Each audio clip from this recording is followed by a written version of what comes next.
บรรพชิตและคฤหัสถ์เราที่ปฏิบัติดีปฏิบัติชอบมีบุญญาบารมีปฏิบัติธรรมกันอยู่จากยุคอดีตจนถึงปัจจุบันอย่างไรก็ตามการรักษาขันธ์ทั้งห้ารูปเวทนาสัญญาสังขารวิญญาณหรือว่ากายใจซึ่งเป็นสังขารของพระบุคคลก็คือมนุษย์หรือเทวดาก็เป็นพระบุคคลพระพรหมก็เป็นพระบุคคลที่ควรบรรลุพระอริยะเป็นพระอริยะคือบรรลุผลนิพพานได้ดังนั้นถ้าเราได้ศึกษาในพระสุตตันตปิฎกพระสูตรต่างๆที่องค์สมเด็จพระสัมมาสัมพุทธเจ้านั้นก็โปรดทั้งมนุษย์และเทวดาที่เปรียบด้วยดอกบัวสี่เหล่าแรกอยู่พ้นน้ำพร้อมที่จะเบ่งบานเมื่อได้รับแสงพระอาทิตย์คือพระธรรมก็บรรลุธรรมทั้งอริยะชั้นต้นชั้นกลางชั้นสูงสุดก็คือมรรคมีองค์คือมรรคบุคคลที่เป็นโสดาปัตติมรรคสกิทาคามีมรรคอนาคามีมรรคและอรหัตตมรรคนี่แหละเป็นเรื่องที่อาจจะปัจจตังรู้เฉพาะตนอย่างไรก็ตามบทพุทธคุณของพระพุทธเจ้าว่าพระพุทธองค์ทรงเป็นครูของเทวดาและมนุษย์ทั้งหลายสัทธาเทวมนุษย์สานังเป็นครูของมนุษย์และเทวดาทั้งหลายนั้นก็เป็นเรื่องจริงแต่บุคคลที่จะบรรลุมรรคผลนิพพานตามหลักวิชาการนั้นก็ต้องเป็นพระบุคคลนะครับคนบางคนเป็นมนุษย์เหมือนกันที่อาจจะเกิดมาไม่สมบูรณ์พวกบ้าใบ้บอดหนวกหรือพวกปัญญาอ่อนก็อาจจะไม่สมบูรณ์อาจจะเป็นอภัพพบุคคลไปก็เป็นธรรมดาต้องสร้างบุญบารมีต่อหรืออย่างเช่นสัตว์เดรัจฉานก็เป็นอภัพพบุคคลไม่สามารถบรรลุมรรคผลนิพพานก็ดูตัวอย่างจากนาค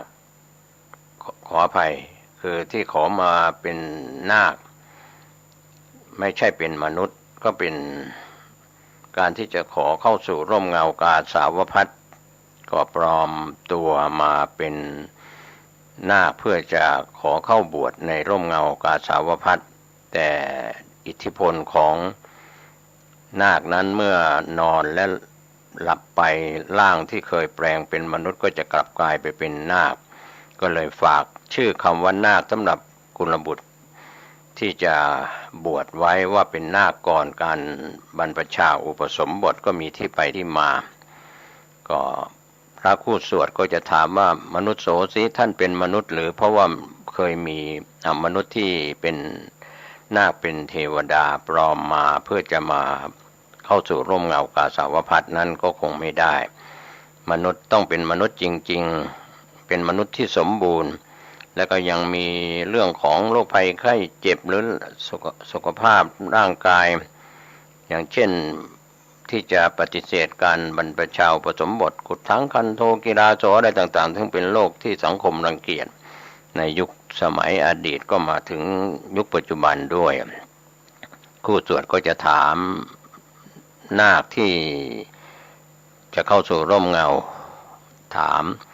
ตั้งแต่เป็นมนุษย์ไม่ใช่มนุษย์อะไรต่างๆก็ถือว่าเป็นเรื่องของการตรวจสอบ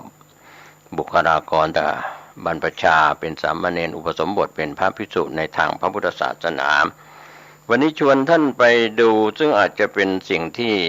ในเรื่องของการามสูตรก็ได้ว่าในรายชื่อว่ามีรายชื่อพระอรหันต์ในยุคปัจจุบันทุกสายทั้งพระสงฆ์และแม่ชีคฤหัสถ์ก็มีการอัปเดตข้อมูลนะครับก็เชื่อถือได้เชื่อถือไม่ได้อย่างไรก็ขอให้ท่านผู้ฟังได้ใช้วิจารณญาณผู้ดำเนินการก็ชวนท่านไปคิดก็เป็นเรื่องกล่าวกันมีไว้ก็เป็นที่น่าเชื่อถือคำว่าอริยสงฆ์ที่ยังดำรงขันอยู่ในสมัยที่ในปีที่มีการกล่าวถึงในสมัยนั้นก็มีพูดถึงหลวงตามหาบัวก็ยังมีชีวิตอยู่ในสมัยนั้นแต่ตอนนี้ท่านก็มรณภาพไปแล้วอริยสงฆ์จะมีชีวิตอยู่หรือเสียชีวิตไปแล้วที่เขาอ้างอิงและกล่าวถึงนั้น ที่ผู้ดำเนินรายการพูดตอนต้นว่าควรเชื่อควร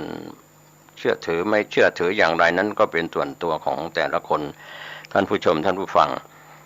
ก็มีเรื่องราวที่กล่าวถึงที่เราได้รู้ได้เข้าใจกันก็ในส่วนที่มีการกล่าวถึงย้อนไปในอดีตว่ามีใครที่เป็นพระอริยสงฆ์เนื้อนาบุญของโลก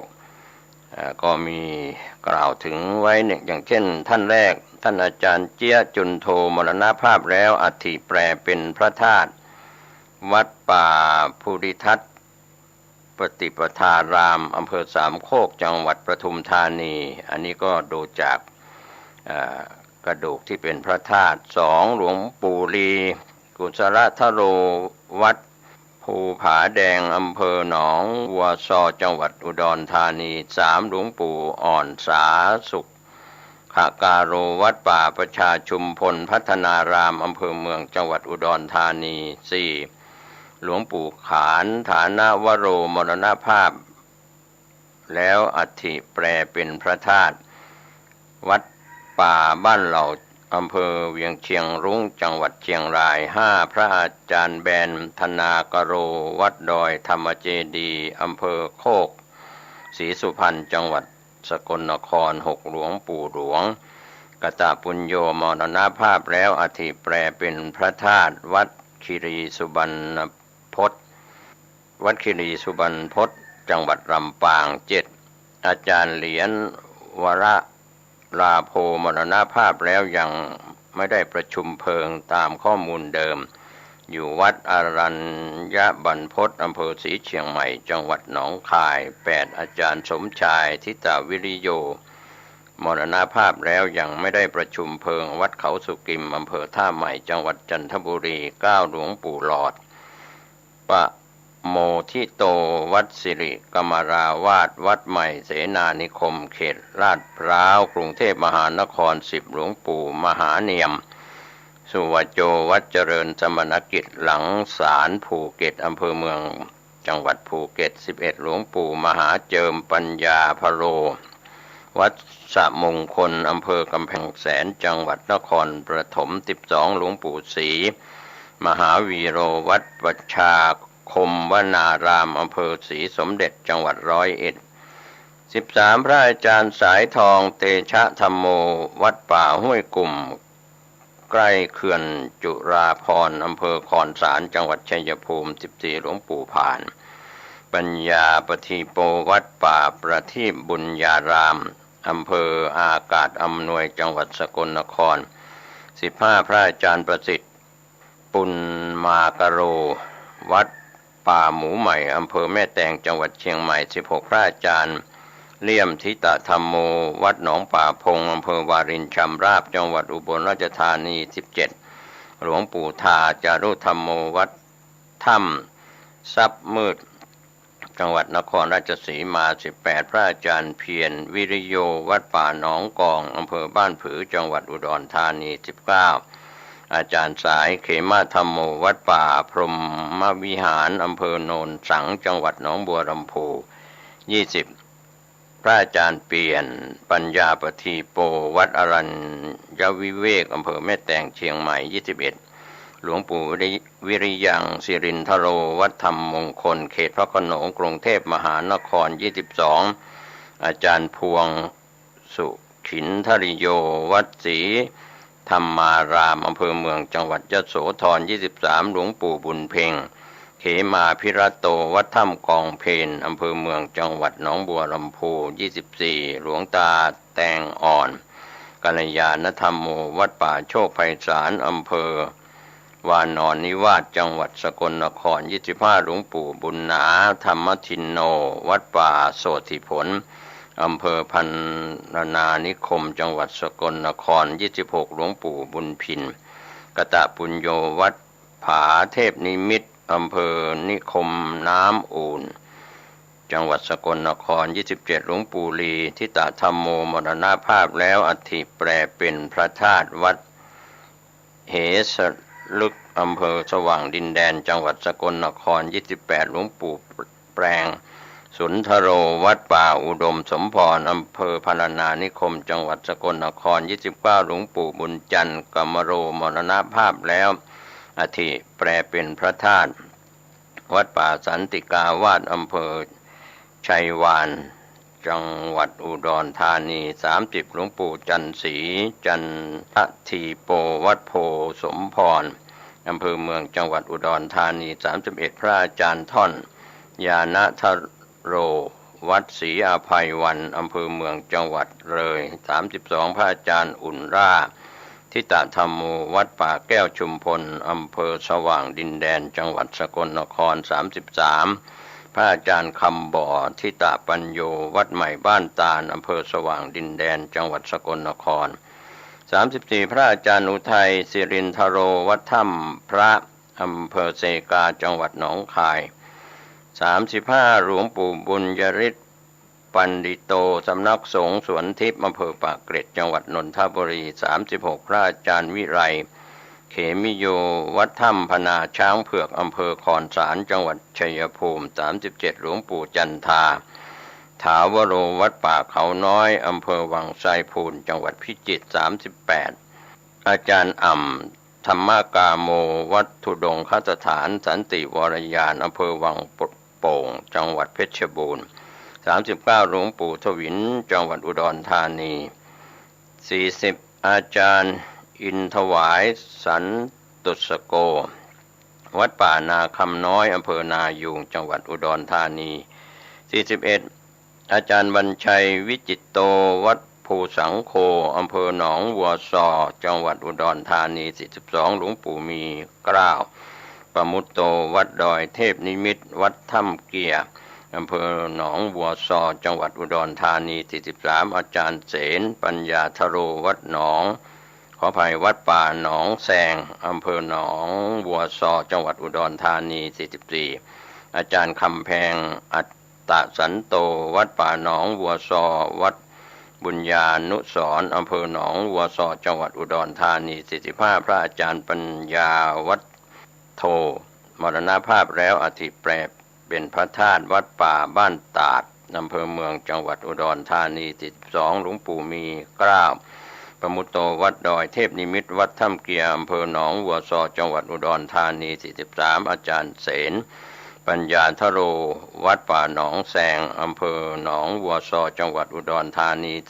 44อาจารย์คำแพงอัตตสันโตวัดป่าหนองวัวซอวัดบุญญานุสรณ์อำเภอหนองวัวซอจังหวัดอุดรธานี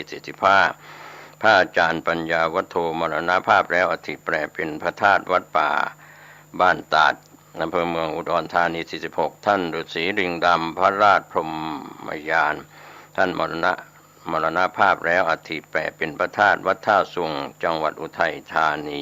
หลวงปู่สิมเคยปรารภให้อาจารย์มหาบัวฟัง47หลวงปู่สังวานเขมโกจังหวัดสุพรรณบุรี48หลวงปู่วัดพระพุทธบาทตากผ้า49พระอาจารย์มหาโสกัสโปวัดป่าคำแคนเหนืออำเภอมันจาคีรีจังหวัดขอนแก่น50หลวงปู่คำฟองเขมาจาโรมรณภาพแล้วอธิแปรเป็นพระธาตุวัดกุดเรือคำอำเภอวานอนนิวาสจังหวัดสกลนคร51หลวงปู่บุญเพ็งกับโปวัดป่าวิเวกธรรมวัดป่าช้าเหล่างาอำเภอเมืองจังหวัดขอนแก่น52หลวงปู่จันแรมเขมาสิริวัดเกาะแก้วดงคสถานอำเภอบ้านด่านจังหวัดบุรีรัมย์53คุณแม่ชีแก้วเสียงรำมรณภาพแล้วอธิแปรเป็นพระธาตุสำนักชีบ้านห้วยทรายอำเภอคำชะอีจังหวัดมุกดาหาร54พระอาจารย์ทุยปีดาฉันทโกวัดป่าด่านวิเวก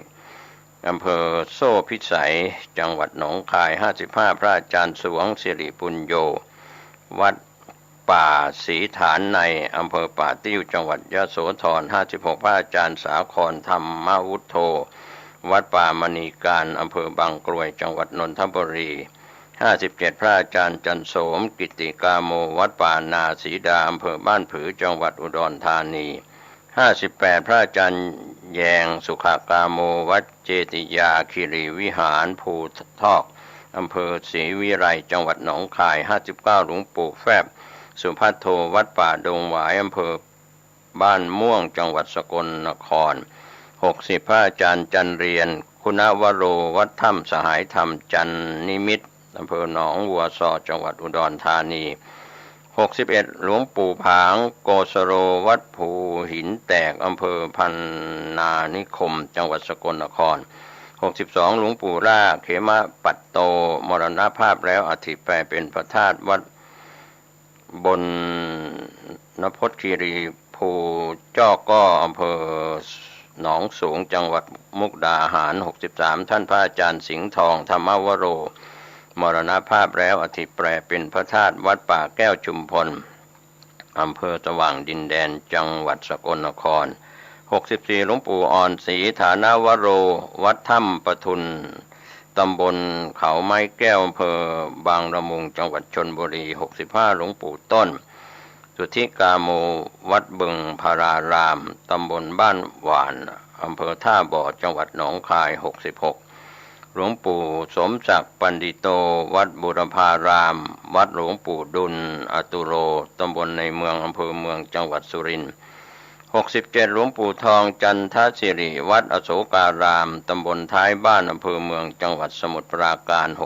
68หลวงปู่ทองใบประภัสโรสำนักวิปัสสนาธุระภูย่าอู่บ้านนาหลวงอำเภอบ้านผือจังหวัดอุดรธานี69หลวงปู่คูณสุเมโทวัดป่าภูทอง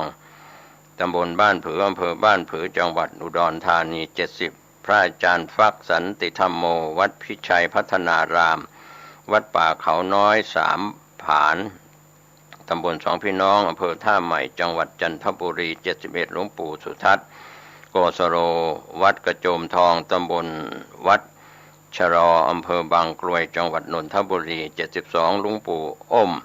สุขากาโมวัดภูผาพึ่งอำเภอดงหลวงจังหวัดมุกดาหาร73ท่านพระอาจารย์สุธรรมโมวัดป่าหนองไผ่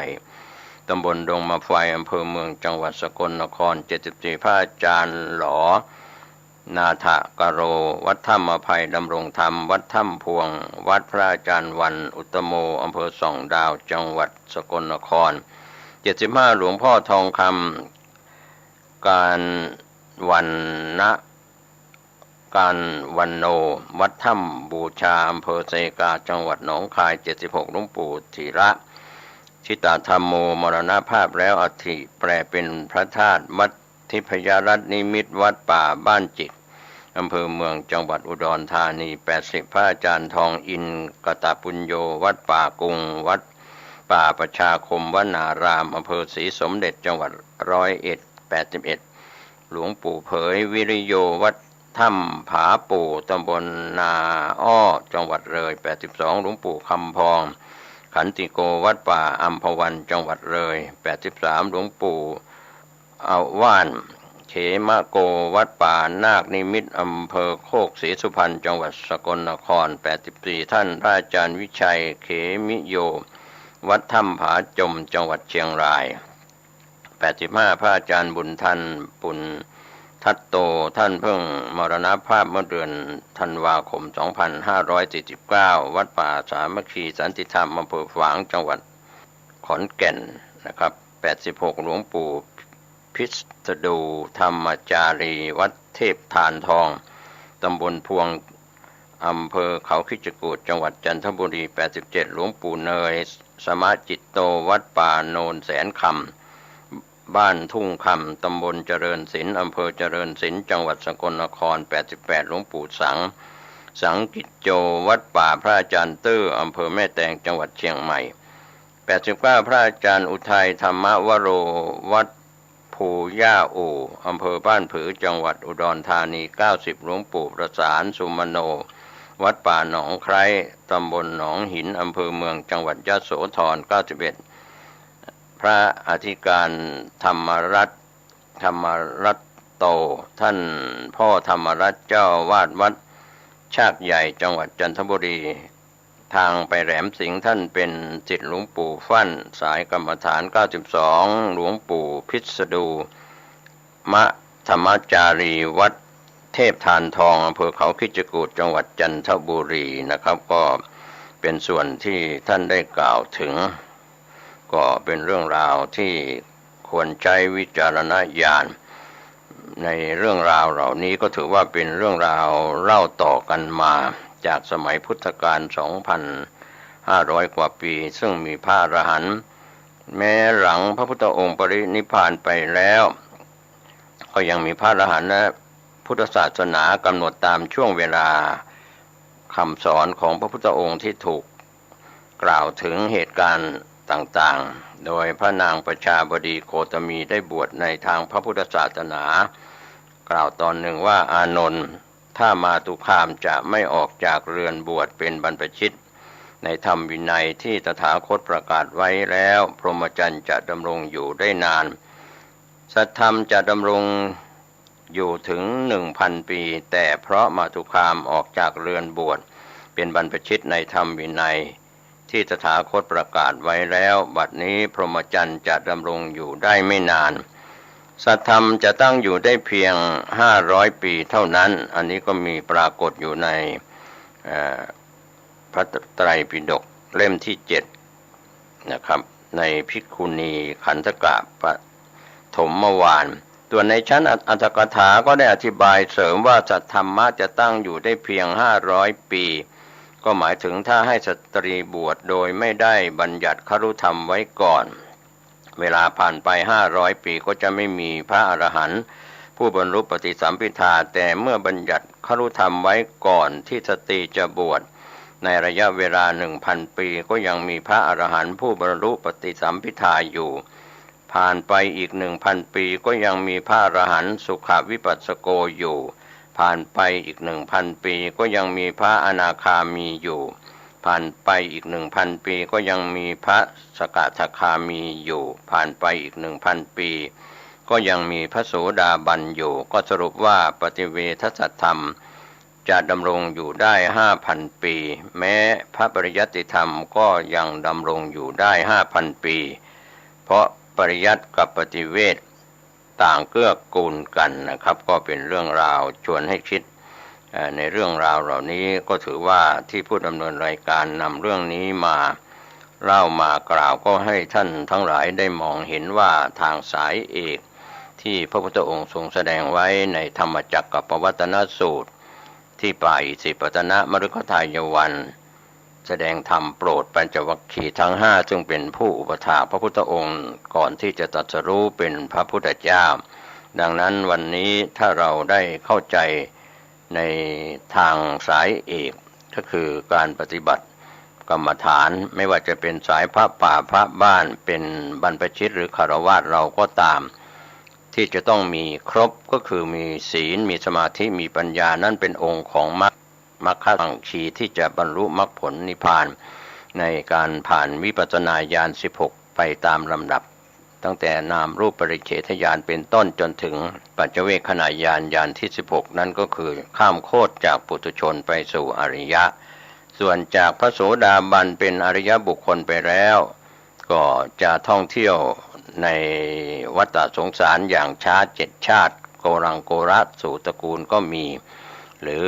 เอกพิชีเพียงชาติเดียวก็บรรลุพระอรหันต์เป็นพระอรหันต์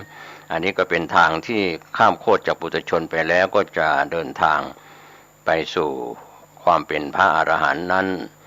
อย่าง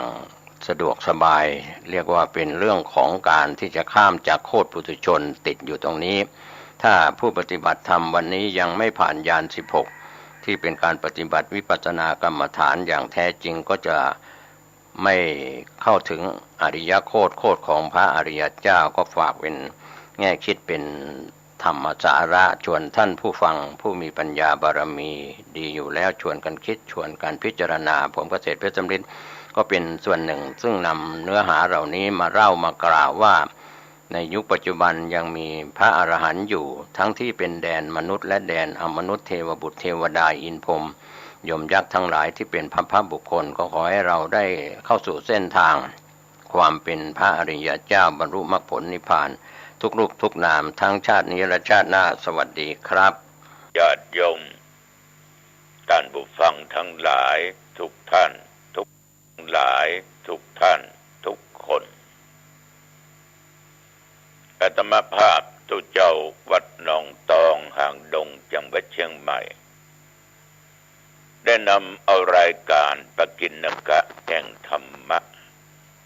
มาพบมาปะกระปออกไม่ออกญาติโยมท่านผู้ฟังทั้งหลายอีกเช่นเคยก็มาปะกันเป็นประจำเนาะทุกวันในเวลาเดียวกันนี้และก็ทางสถานีวิทยุแห่งนี้ขอบใจต่อญาติต่อโยมที่ติดตามฟังรายการนี้ด้วยดีตลอดมาขอบใจนักขอบใจหลายๆเนอะเอาละโยมทั้งหลายเพื่อทำสิ่งที่เป็นมงคลคือเกิดขึ้นแก่ตัวแก่ตนเอามาไหว้พระสวดมนต์โดยฉบับย่อด้วยความตั้งใจว่าแล้วก็ว่าพร้อมๆกันกับตุเจ้าเอาละพร้อมแล้วนะโยมนะอะระหังสัมมาสัมพุทโธภควาพุทธังภวันตังอภิวาเทมิกราบพระพุทธสวากขาโตภควตาธัมโมธัมมังนัมมัสสามิกราบพระธรรมสุปฏิปันโนภควโตสาวกสังโฆสังฆังนัมมามิกราบพระสงฆ์ต่อไปนี้กล่าวคำนมัสการพร้อมๆกันไปนะโมตัสสะภะคะวะโตอะระหะโตสัมมาสัมพุทธัสสะนะโมตัสสะภะคะวะโตอะระหะโตสัมมาสัมพุทธัสสะนะโมตัสสะภะคะวะโตอะระหะโตสัมมาสัมพุทธัสสะพุทธังสารนังคัจฉามิธัมมังสารนังคัจฉามิสังฆังสารนังคัจฉามิตุติยัมปิพุทธังสารนังคัจฉามิทุติยัมปิธัมมังสารนังคัจฉามิทุติยัมปิสังฆังสารนังคัจฉามิตติยัมปิพุทธังสารนังคัจฉามิตติยัมปิธัมมังสารนังคัจฉามิตติยัมปิสังฆังสารนังคัจฉามิกรมอุตุได้ประกาศว่าตั้งแต่เมื่อตะวันวามาจนถึงปัจจุบันบัดเดี๋ยวนี้แถวบริเวณวัดหนองตองและใกล้เคียงไม่มีฝนตกอากาศปลอดโปร่งมีแสงแดดส่องอยู่ตลอดวันยังค่ำระยะนี้ยังแค่นน้อยอากาศเริ่มเย็นเริ่มหนาวลงกลางวันร้อนกลางคืนเย็นบางที่บางแห่งบางหนนี่อย่างลูกศิษย์เป็นผู้เจ้าเนาะไปอยู่ตั้งแม่ ขับปูกาไปอยู่ตั้งนาเกวียนกาอำเภออมก่อยพุ่นน่ะหนาวเฮ้ยพระเจ้ารายงานบอกว่าหลวงพ่อนี่ต้องห่มผ้า3 ผืน4 ผืนเมื่อวันไปย้ายพ่อตุกก็หนาวมากสบายเนี่ยครับนะอันนี้ตั้งนาเกวียนบุญตั้งที่สมัยก่อนจ้างไถนานั่นนะลูกศิษย์ไปอยู่หั่นโตนแล้วก็มาหาปรริญญาธรรมอยู่หั่นแต่มาบวชที่วัดหนองตองก็ไปเยี่ยมบ้านไปเยี่ยมแม่ญาติวงศาตะเปิ้นนี่วัดอยู่บนเนินน้อยแล้วก็ศรัทธาชาวบ้านก็อยู่ทั้งรอบทั้งให้ทั้งนาอยู่เป็นย่อมบางเตื้อนี่จะมาวัดต้องเตียว2 กิโล3 กิโลแต่เปิ้นก็เตียวมานะเปิ้นเตียวมา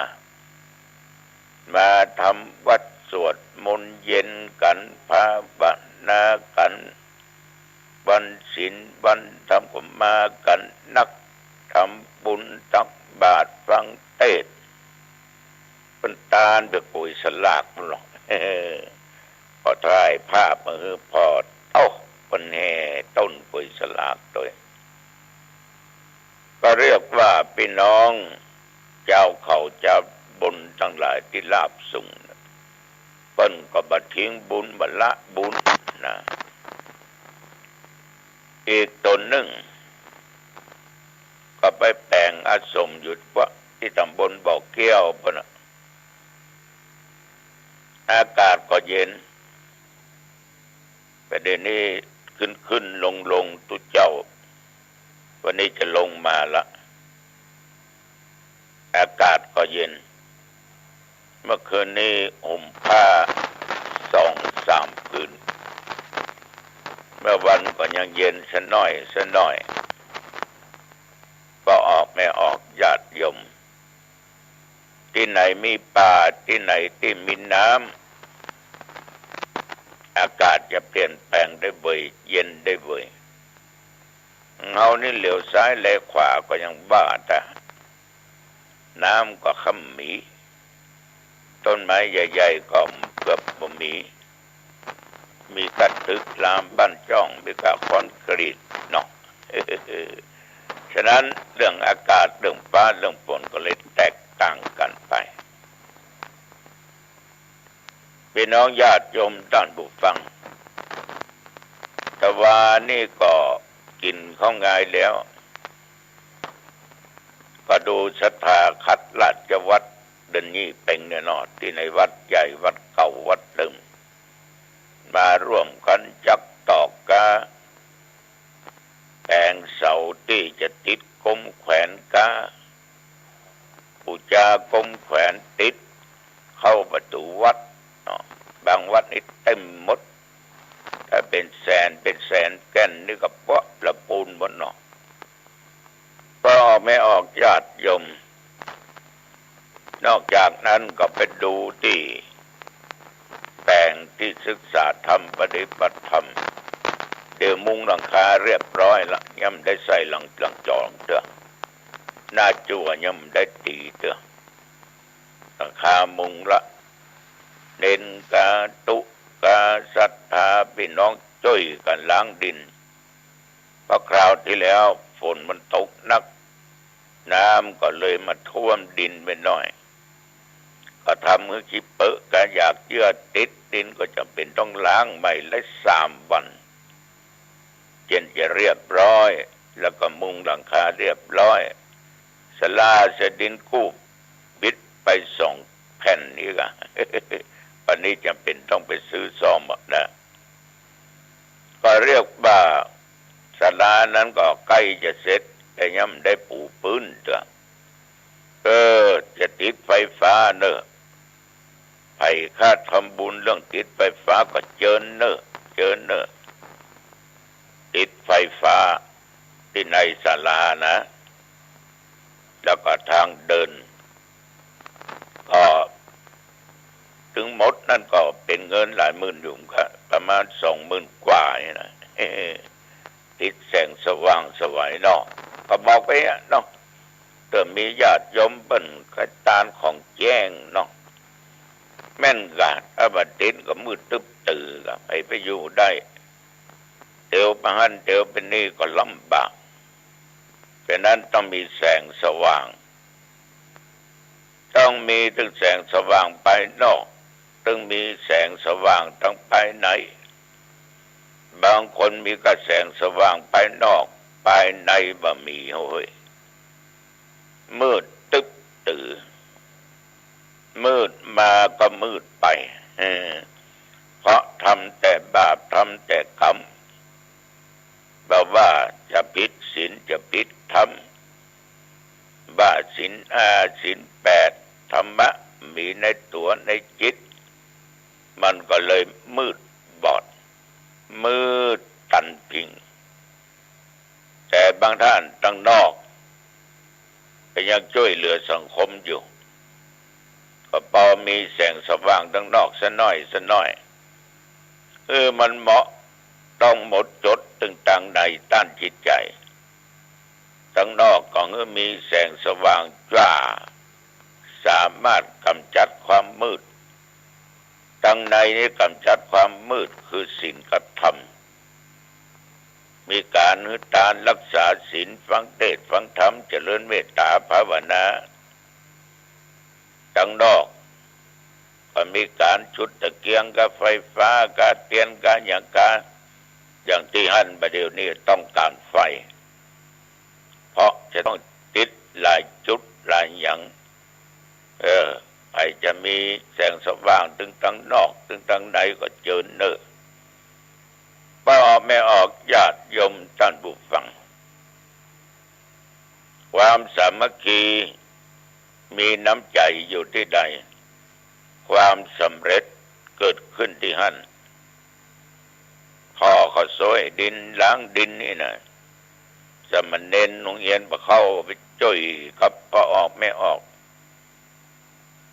มันก็เรียบร้อยไปด้วยดิเหมือนทุกวันเนี่ยต่อวานี่ญาติโยมฉันเพลเรียบร้อยกินก็ตอนเรียบร้อย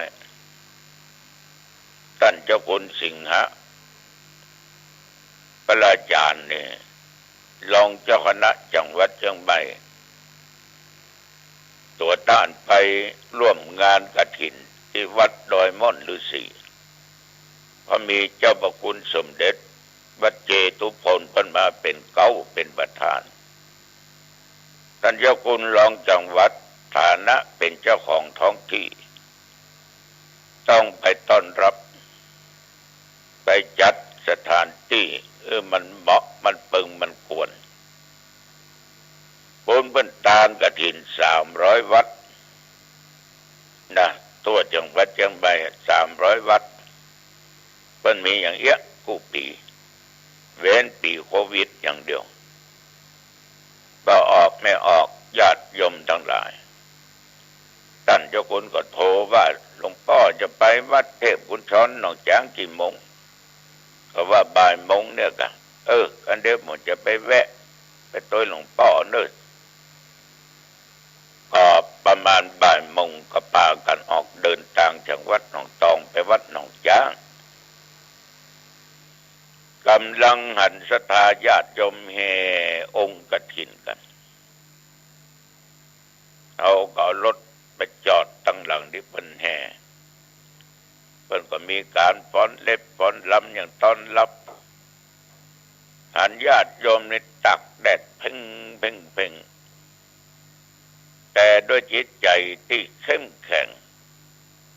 จิตใจที่เป็นบุญเรื่องแดดไม่มีปัญหาถ้าเป็นเรื่องฝนนี่ลบกันขนาดละเพราะอย่างยอดที่ปักต้นมันจะร่วงอะเนาะ มันจะเปียกไปตบเสียงนะก็แห่กันด้วยความสนุกสนานโดยปิติ เมื่อแห่เข้าไปแล้วอาตมากับเจ้าคุณก็ไปที่ประลัมพิธีแต่ว่านี้ตั้งสาธุเจ้าเปิ่นนิมนต์เจ้าอยู่ประมาณ9 ตนเจริญพุทธมนต์มีพิธีเททองหล่อพระพุทธรูปสี่หิ่งจำลองหน้าตักนี่มาถึงเม็ดนะญาติโยมโอ้ตะก่อนตุเจ้าหล่อเอาประดิษฐานที่บนโบสถ์3 มื้นนะเขาว่าแปลงทั้งอย่างนะไม่ได้2,700,000 2,800,000เป็นโอ้โหถ้าคนมีศรัทธาจริงจังแต่ว่านี่คงจะสู้บ่ไหวแต่การสร้างพุทธรูปเนี่ยจะเป็นองค์ใหญ่องค์น้อยปางใดท่าทางใดจะยืนจะนั่งจะนอนอิริยาบถใดก็ตามใหญ่น้อยก็ตามขึ้นชื่อว่าสร้างสารูปของพระพุทธเจ้าหมู่เฮาเจ้าพุทธทั้งหลายตึงยิงตึงใจใหญ่น้อยเอาก็ต้องกราบต้องไหว้สักการะบูชากราบไหว้บูชาด้วยจิตใจด้วยกายด้วยวาจาเอาไหว้พระพุทธเจ้าเอาไว้ถึงกูลของต้านนู่นเนาะกูลของพระพุทธเจ้าพระธรรมเจ้าพระสังฆเจ้า108คุณพระเจ้า56คุณพระธรรม38คุณพระสงฆ์14เอาก็ไว้ถึงคุณเปิ้นอิติปิโสภะคะวะสวากขาโตสุปฏิปันโนญาติโยมทั้งหลายถึงเวลาก็ทำการรอจะมาภาพกับท่านเจ้าคุณก็แผ่เมตตาจิตทุกเจ้าก็สวดธรรมจักรกันได้โอกาสเวลาเลิกงามยามดีก็รอพระพุทธรูปเรียบร้อยกลับมาวัดท่านเจ้าคุณก็ปิกไปวัดพระสิงห์เนาะพระเจ้าหนอทองปิกมาวัดถาวรธรรมบ้านบือเนี่ยที่ตั้งแยก4 แยกสมึงเนี่ยนะขวามือจะเป็นสถาบันบือเพิ่นจัดตั้งฟังธรรมหลวงกันศรัทธาถึงตุเจ้าเพิ่นฟังธรรมหลวงตั้งแต่เมื่อเจ้าเพิ่นเทศมาตัสปอนหิมปานตานขันบรรณประเวศยกจุลปนมหากลกุมารบันบัตทีสักขบันตัวเจ้าตนนี้ได้รับนิมนต์เทศกันที่11ชะตาคนเกิดปีมหาปีจอคือกันมหาราชอันประดับประดาโดยพระคาถาว่า69พระคาถาตัวเจ้าต้องมาเอามาเทศมันอิดเขาเสียงย่ำสู่สภาวะปกติช้าเท่าญาติโยมทั้งหลายแต่ว่าเพื่อรักษาไว้ซึ่งวัฒนธรรมด้านภาษาแบบปืนบ้านปืนเมืองบ่ให้มันสูญหายรถเข้าในวัดไปได้ยินเสียงพระเจ้าเทศกันสักกบันคนขับรถก็ถามว่าท่านถึงกันไหนสักกบันเป็นตอนที่พระอินทร์นั่นน่ะแถลงเปตกลายเป็นพราหมณ์เท่าถือไม่เต้าเดียวมันยักแย่ยักยันเอาห้องว่าอินตาสักกพราหมณ์กันนี้พระอินทร์เพิ่นมาขอเอานางบัดทีลูกก็ออกไม่ออกเนาะว่าถ้ามีไผ่คนไหนคนใดมาขอเอานางบัดทีเนี่ยพระเวสสันดรก็จะฮือตาน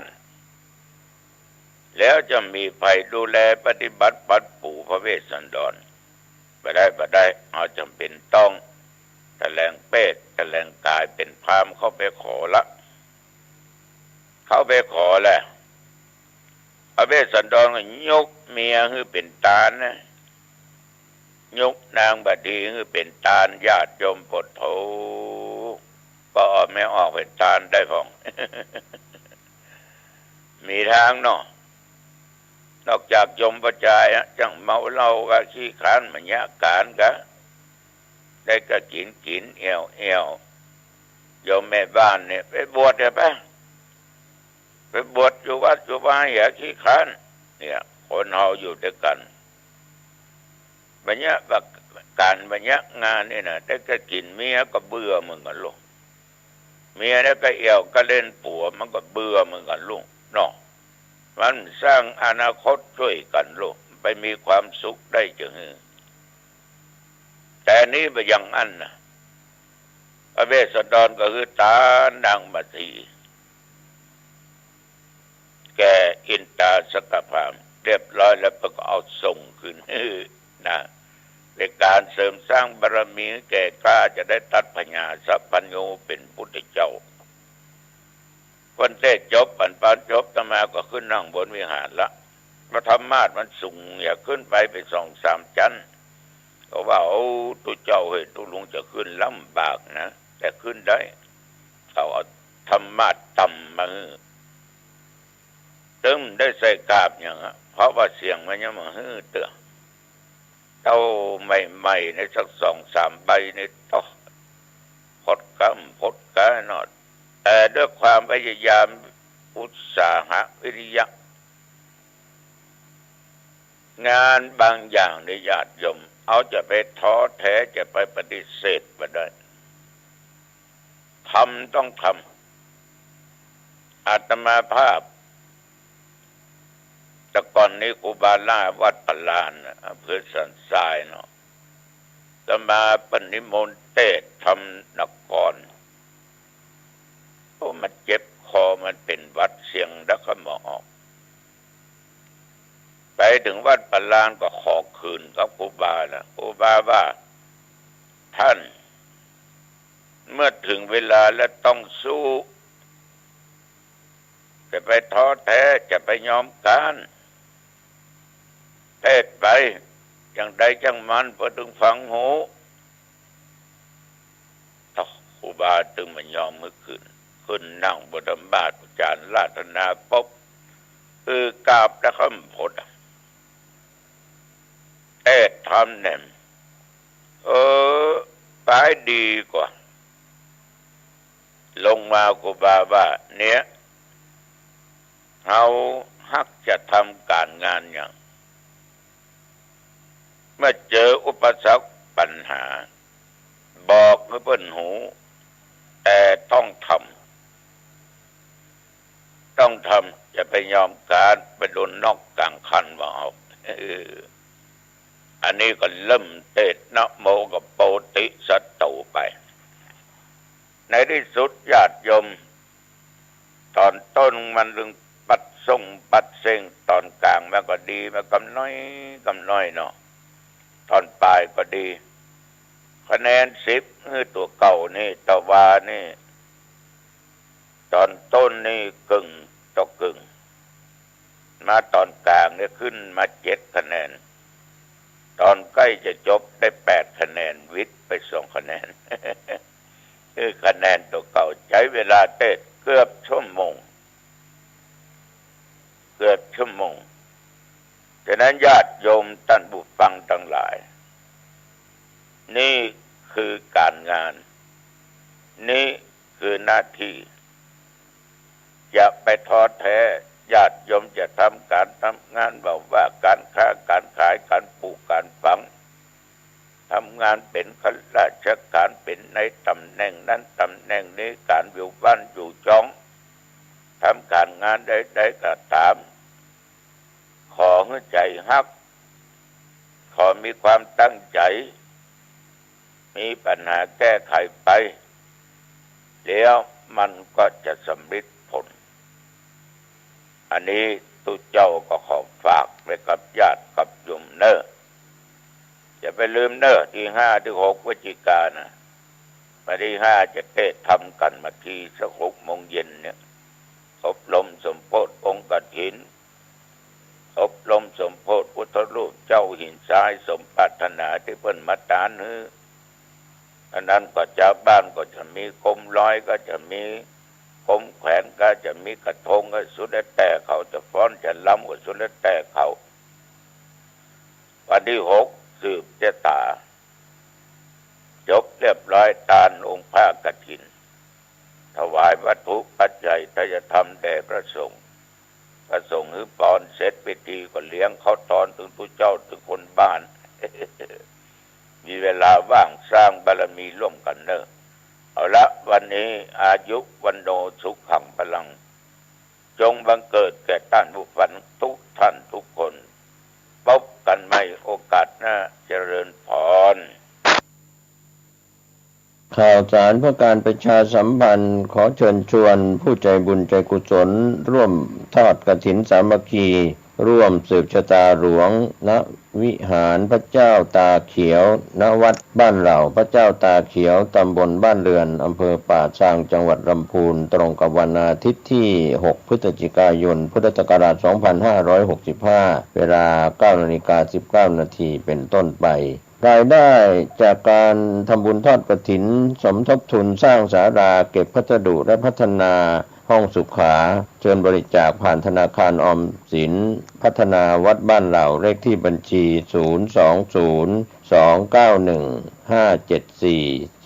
02029157434 ในส่วนของการ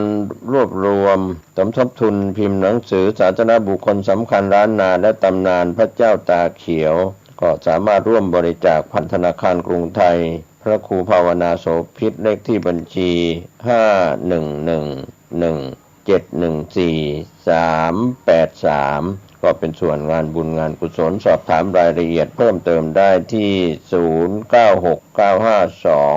0969525159ครับก็เป็นงานบุญงานกุศลของวัดบ้านเหล่าพระเจ้าตาเขียวตำบลบ้านเรือนอำเภอป่าซางจังหวัดลำพูนงานทำบุญทอดกฐินสามัคคีตรงกับวันอาทิตย์ที่6พฤศจิกายน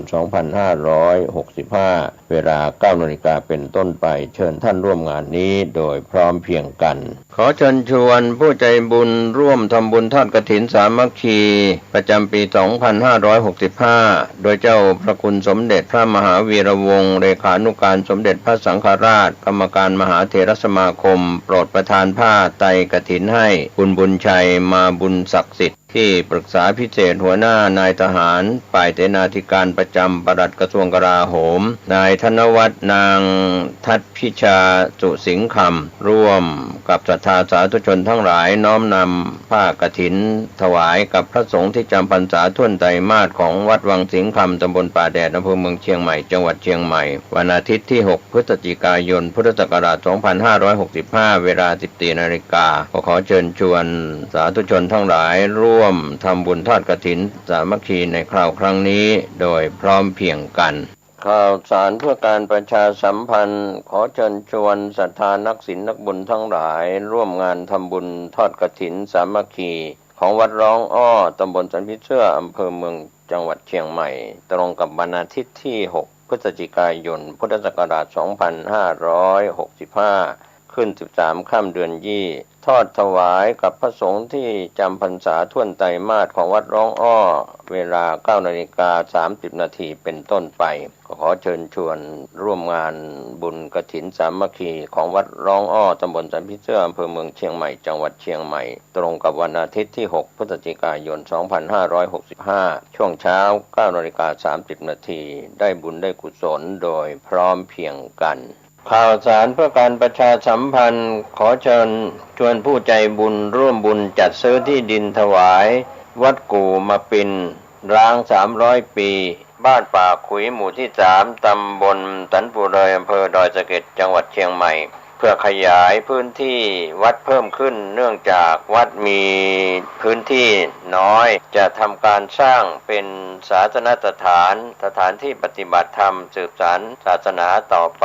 ร่วมบุญได้ที่ธนาคารกรุงเทพเลขที่บัญชี772-015-2391ชื่อบัญชีวัดชัยสถานเพื่อบูรณะวัดกู่มาปิน หรือร่วมบุญติดต่อโดยตรงที่พระธวัชชัยธีรปัญโย080173270906502009009009ข่าวสารเพื่อการประชาสัมพันธ์ขอเชิญร่วมทำบุญตักบาตรรำลึกมุทิตาครูบาเจ้าศรีวิชัยครบรอบ88ปีพิธีลงจอบแรกการสร้างทางขึ้นดอยสุเทพตำบลสุเทพอำเภอเมืองเชียงใหม่จังหวัดเชียงใหม่ตรงกับวันพุธที่9พฤศจิกายนพุทธศักราช2565เวลา 6:09 น.เป็นต้นไปศรัทธาประชาชนพร้อมกันที่ลานอนุสาวรีย์ครูบาเจ้าศรีวิชัยช่วง 6:19 น.ผู้ว่าราชการจังหวัดเชียงใหม่ถวายเครื่องสักการะครูบาเจ้าศรีวิชัยถวายเครื่องสักการะเจ้าแก้วนวรัตน์ต่อจากนั้น 6:29 น.ทำบุญตักบาตรรำลึกมุทิตาครูบาเจ้าศรีวิชัยพระภิกษุสามเณร219รูปออกรับบิณฑบาต 7:29 น.ผู้ว่าราชการจังหวัดเชียงใหม่จุดธูปเทียนบูชาพระรัตนตรัยไหว้พระสมาทานศีลอาราธนาพระปริตรพระสงฆ์เจริญพุทธมนต์ 9 นาฬิกาประธานโดยผู้ว่าราชการจังหวัดเชียงใหม่กล่าวเปิดโครงการสักการะครูบารักษาห้วยแก้วท่านสิริพรสิริโสดาผู้อำนวยการสำนักงานคุมประพฤติจังหวัดเชียงใหม่กล่าวรายงานวัตถุประสงค์ของโครงการผู้ว่าราชการจังหวัดเชียงใหม่กล่าวให้โอวาทสมาชิกผู้ถูกคุมเจ้าหน้าที่สำนักงานคุมประพฤติจังหวัดเชียงใหม่อาสาสมัครคุมประพฤติจังหวัดเชียงใหม่นำสมาชิกผู้ถูกคุม70ท่านออกบริการสังคมพัฒนาทำความสะอาดรอบอนุสาวรีย์ครูบาเจ้าศรีวิชัยและน้ำตกห้วยแก้วตามโครงการสักการะครูบารักษาห้วยแก้วเป็นเสร็จพิธีขอเชิญชวนนะครับเช้าวันพุธที่ท่านกำลังติดตามรับฟังสถานีวิทยุกระจายเสียงพระพุทธศาสนาแห่งชาติและสังคมคลื่นเพื่อการศึกษาพระพุทธศาสนาและวัฒนธรรมระบบ FM 104.5 เมกะเฮิรตซ์รายการต่อไปเป็นรายการเสียงธรรมจากวัดศรีโสดา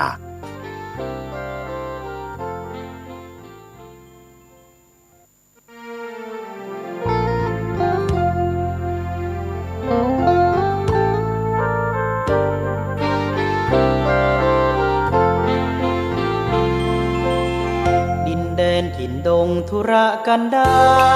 รมีนามเรียกขานของศิษย์พระตถาคตผู้ออกเผยแผ่ธรรมะแก่ผู้ราชนมิให้มองมน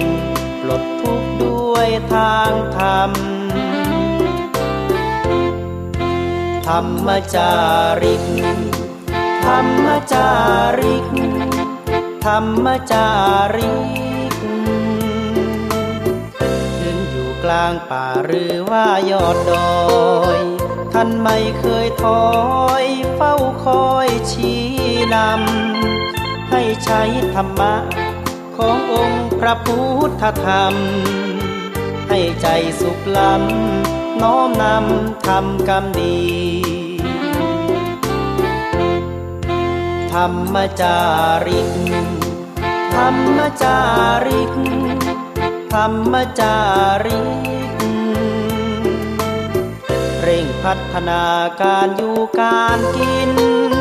ให้มีชีวิตสุขสันต์เปรมปรีพบแสงสว่างส่องทางสร้างความดีให้มีความสุขความทุกข์หายไปธรรมจาริกธรรมจาริกธรรมจา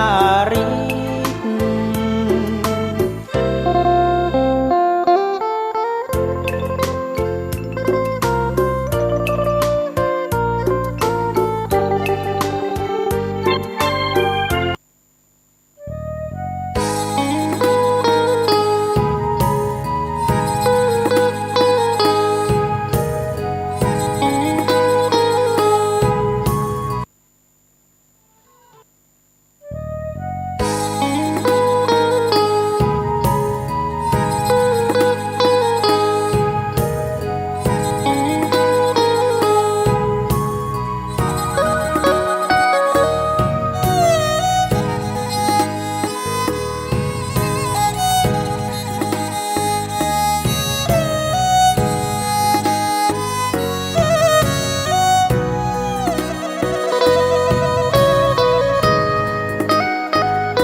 นักบุญแห่งล้านนาไทย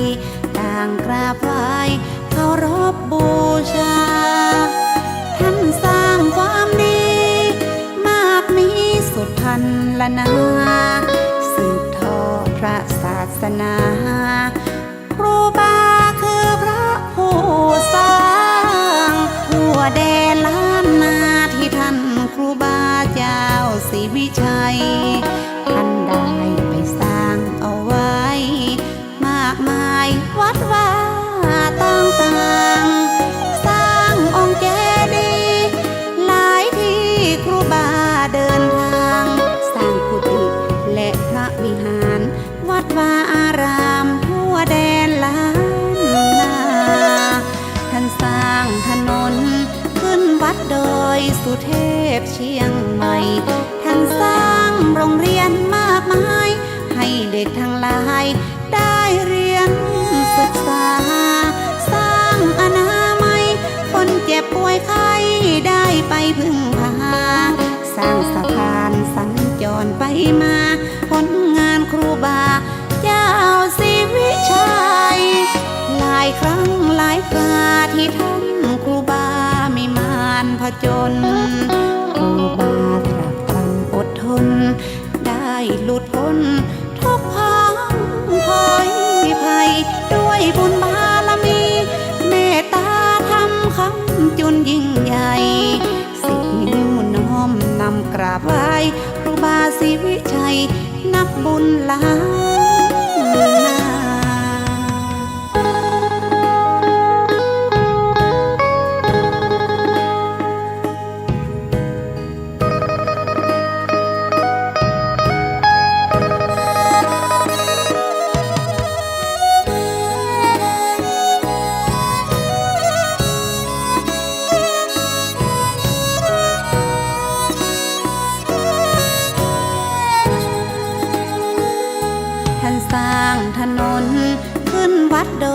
สุเทพเชียงใหม่ท่านสร้างโรงเรียนมากมายให้เด็กทั้งหลายได้เรียนศึกษาสร้างอนามัยคนเจ็บป่วยไข้ได้ไปพึ่งพาสร้างสะพานสัญจรไปมาผลงานครูบาเจ้าศรีวิชัยหลายครั้งหลายคราที่ท่านครูบามีมารผจญครูบาตรัสตรัสอดทนได้หลุดพ้นทุกพ้องพ้อยภัยด้วยบุญบารมีเมตตาธรรมคำจุนยิ่งใหญ่สิบนิ้วน้อมนำกราบไหว้ครูบาศรีวิชัยนักบุญล้านนา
ใจ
สรรเสริญเป็นห่มพอเงินพอทองแผ่กว้างครูบาศรีวิจัยเป็นพระผู้สร้างเป็นที่เก่าขานเล่าสืบกันมาท่านเป็นตนบุญเป็นตนเมตตาสร้างวัดสร้างวาอารามใหญ่กว้างครูบาศีลธรรมประเสริฐเลิศล้ำแต่ก่อนบ้านเฮาปากันย่างเตียวตีมีกล้าฝุ่นกล้าดินตุกยากอยากกันตู้เย็นทีวียังบ่มีเข้าบ้านถนนหนทางบ่ได้ลาดยางบ่ต้อยแถวขึ้นดอยสุเทพลมพัดซอยเป็นป่าเป็นดอยลัดตามห้อยห้อมหอยเป็นหมอกเป็นเหมยปัดเจยจุ่มเนยแถว4-5 ชั่วโมงกว่าจะขึ้นไปถึงเหงื่อออกไหลซึ้งเพราะเหม็นผ้าเหม็นเสื้ออิดอ่อนกลางเขาพักยังเป็นเมื่อป่าเขาคุ้มคือเป็นห่มบางเงาเดี่ยวดงเรียบเลาะถ้าหินปูนเขากว่าตีหมู่เฮาจะขึ้นไปใดครูบาศรีวิจัยต้านห่วงใยเจนลำหลวงศรีประกาศและกราบนมัสการนิมนต์ครูบาศีลธรรมขอมาย่อยกึศสร้างว่าจะปักเสาไฟขึ้นไปแบบนั้นครูบาศีลธรรมบ่ได้ห้ามปากห้ามกาครูบาบอกคือหูเหตุการณ์ต้องสร้างหนทางขึ้นไปถึงจะได้ถึงจะปักเสาไฟขึ้นไปง่ายครูบาศรีวิจัยว่าจะสร้างถนนอย่าหารถยนต์แต้วขึ้นบนหือได้หลวงศรีประกาศยกมือสาขึ้นไว้ว่าเฮาบ่มีเครื่องไว้เครื่องใจทุนแรงอย่าเอาหยังมาพูดปืดหินดินแข็งบ่มีเงินแสนเฮาตึงแป้งบ่ได้ครูบาเจ้าศรีวิจัยท่านตึงบ่ไหวบ่วันแต่ว่าบูดว่าดาตึงจะมาจ่อยแปลงห้อมใจห้อมแห้งจ่อยกันคึดกันสร้างแต่บ่มีเงินเป็นแสนเป็นล้านจ่อยกันคึดสร้างมันตึงจะใหญ่ขึ้นมาได้ปฐมมาเลิก10 นาฬิกาที่9 พฤศจิกา2477แม่นมันครูบาได้เป็นประธานพุทธแถวทางเริ่มเก่าเอาขอบกมาจอกขุดดินถนนลูกศิษย์ลูกโยมคอยตามครูบาเจ้าฟันบากถากทางต้นไม้แดงไม้เป่าห้อมห้อยภูเขาเป็นเขตเป็นแดนกำมีดมุยขอบกมาจกแผ่นดินแข็งปันเขตปันแดนคนละเล็กละน้อยปันตาปันหอยลัดขึ้นดอยม่อนจริงจ้อยกันทุทากบะหินบะพาพาลาตกมาไผ่ตึงบะใจหินตึงผัวตึงเมียไข้หัวนั่งยิ้มพาลาตกกิ้งไผ่ตึงบะจมสักกา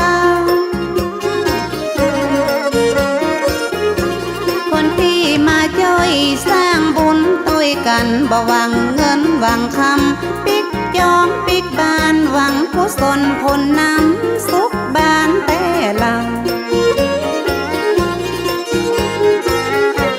ระยะเริ่มสร้างคนก็สร้างบ่หลายต้องเลี้ยงวัวเลี้ยงควายทำนาเกี่ยวข้าวเจ้าแก้วนวรัตน์ก็เป็นห่วงแต่เล่าสงสารครูบาเจ้ากลัวจะเสพบ่ตานเจ้าแก้วนวรัตน์เป็นห่วงเป็นหามกลัวว่าหนทางบ่ลุล่วงไปนาสงสารครูบากลัวว่าจะเดือดร้อนครูบาต้านเจ้าว่าบ่เดือดร้อนยังบ่มานบ่นานคนจะไหลมาคอนคนจะหลั่งไหลพากันมาตัวห้องถนนจะต้องเสร็จภายใน6 เดือนคุณป้าละมีตึงบ่มีในเหมือนผู้คนพลเมืองไล่กันมาร่วมสร้างตัดไม่บงไม่สร้างแปลงปลาล้ำโหสร้างกะเลียงเงี้ยวห่อไตลวะไตเขินมาช่วยกันสร้างถนนยิ่งใจหนุ่มเท่าลำพูนลำปางเมืองฝางเมืองเป้าแต่น่านพะเยาเจียงแสนเจียงไฮ้ปะลองมูเสอมาเป็นเส้นเป็นสายคนยองคนไตหลายจองหลายบ้านช่วยกันเที่ยวคนตาเมื่อไหลใครยองเอาขอบกมาจอกบ่หินบ่พาตาใน10 ว่าวัดมาเป็นทอยตามเจตนาป้อนานป้อน้อยคนหลายพันหลายร้อยมาช่วยกันสร้างผลตาห้องก็เกียมกับข้าวจีนปลาอาหารมาแบ่งมาปั่นกินกันว่าอันสนุกสนานบ่เหน็ดเหนื่อยเมื่อยล้าระยะหนทาง11 กิโลไปครูบาศรีวิจัยบ่กลัวภัยตั้งหน้าได้เป็นประธานขุดดินทางหญ้านอนแลมแหมป่าได้เป็น5-6 เดือน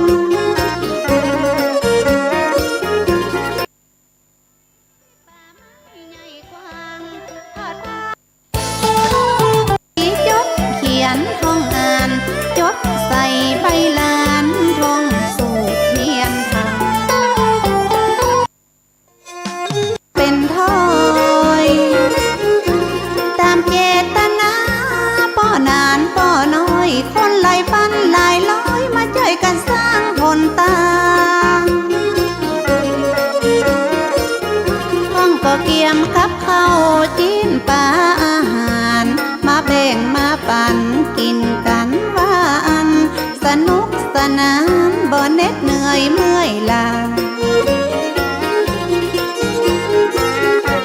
ระยะหนทาง11 กิโลไปครูบาศรีวิจัยบ่กลัวภัยตั้งหน้าได้เป็นประธานขุดดินทางหญ้านอนแลมแหมป่าได้เป็น5-6 เดือนครูบาต้านเจ้าจะมีในเหมือนส่องแสงลองเรืองทั่วเมืองทั่วบ้านเป็นแสงน้ำตาเหมือนตะวันส่องฟ้าครูบาเป็นประธานคือสร้างถนนลูกศิษย์ลูกโยมพอเต็มตาเต็มหน้าเหมือนพระองค์อินบินสารเมฆฟ้า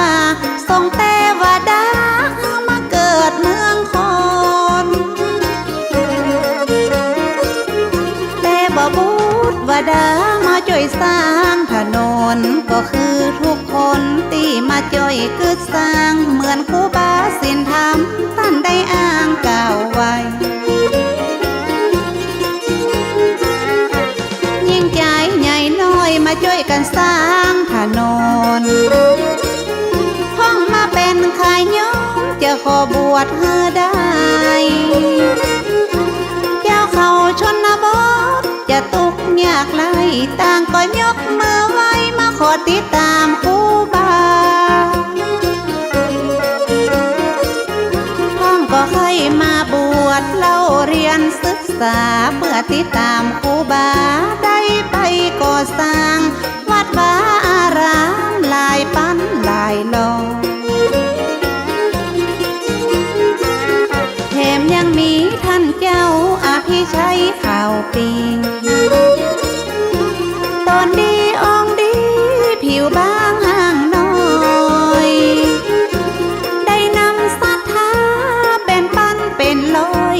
ติดตามลำห้อยมาช่วยกันสร้างหนทางตอนนั้นครูบาข่าวปียังเป็นนานมาช่วยครูบาศีลธรรมตีตันกึศสร้างหลายเดือนหลายวันตึงบอกปิกปอกว่าครูบาสร้างถนนได้5 เดือนป่า22 วันบ่ได้เฮาก็ขึ้นไปได้พี่น้องศรัทธาพากันยกมือไหว้พ้องปอลำให้พ่อปาละมีครูบาพ้องเกิดปีติเป็นน้ำหูน้ำตามีความศรัทธาครูบาท่านเจ้าไทยภูเขาพากันเฝ้าแวดล้อมเหมือนกับเนรมิตบ่คิดบ่ฟังเมื่อแต่ว่าดามันดานเฮาหันตัวห้องครูบาศีลธรรมชื่อเสียงดังกองดังไปตัวห้องถึงจันอินจันทองคนมาช่วยครูบาเหมือนหาฟ้าหาฝนพอเต็มถนนขึ้นบนดอยว่าอันกำนันหนตางก็เสร็จงามเรียบร้อยวันที่30ตรงกับเดือนเมษาท่านเจ้าครูบาบอกมาเป็นถ้อยลูกศิษย์ลูกโยมตึงป้อนานป้อน้อยพาเน้นเห็นน้อยมาช่วยกันทำบุญจะจัดพิธีทำบุญเปิดถนนเดือนเมษายน2478แม่นมันจะได้เปิดหนทางได้จัดงานครั้งนี้พร้อมจะได้เป็กครูบาข่าวปีจะได้ทำพิธีร่วมกันที่นี่คณะศรัทธามาหลายตางหลายตีลงท่าลงลีมาวัดศรีโสดาเตรียมเครื่องไตรยาตานแป้งปลาลำสืบยาตากะเกียมเตรียมดาศรัทธามาแต่งซ้อมเจ้าไตเจ้าหยองกะเลียงปลาลองเงี้ยวลือเจ้าแก้วนาวลัดมาร่วมพิธีเปิดถนนได้ขับรถยนต์ให้ครูบาได้นั่งคืนได้เลิกได้ยามมาช่วยกันลุมครูบาได้นั่งรถขึ้นท่องตีกองสะบัดใจพ่องฟ้อนพ่องเต้นไปเป็นเส้นเป็นสายจนไปถึงบันไดขึ้นพระธาตุว่าอันได้ฉลองคนต่างขึ้นโดยสุเทพตอนนั่งกราบนบพระพุทธพระธรรมพระสงฆ์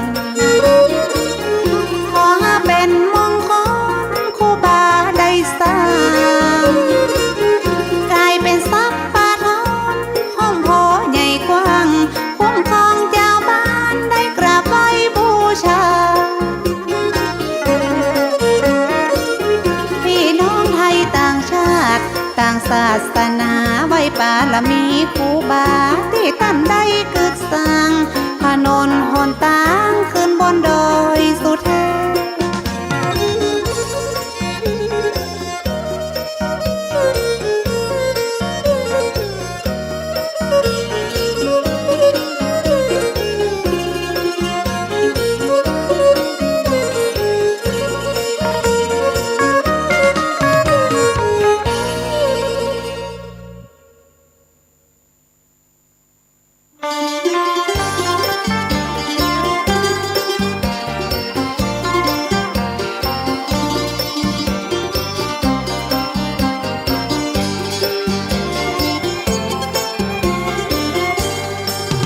ต้นบุญ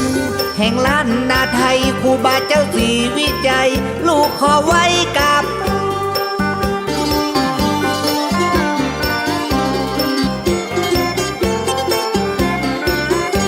ผลงานบูรณะและปฏิสังขรณ์ทั่วโคงเขตห้องปูชนียสถานได้สร้างวัดอำเภอลีลาปูนวัดจอมตะลีใต้มุนบุญเลืองบ้านปางกำแม่กำตันครูบาจินธรรมได้สร้างเป็นวัดแหลก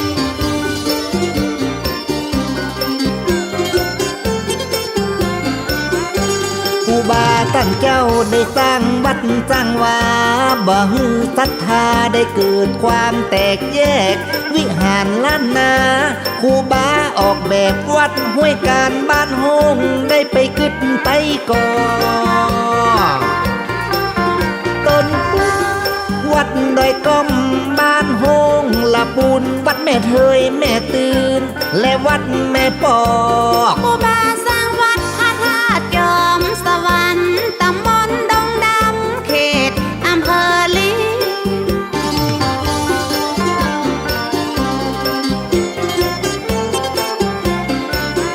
วัดพระธาตุ5 ดวงได้สร้างองค์พระเจดีย์วัดพระธาตุดอนแก้วเขตตำบลบ้านปวงสร้างวัดหนองปะตึงและวัดต้องหัวจ้างวัดพระธาตุดวงเดียวหรือพระธาตุ1 ดวงกรรมเจ้าท่านกรรมเขตตำบลดงดำได้สร้างมาต่อ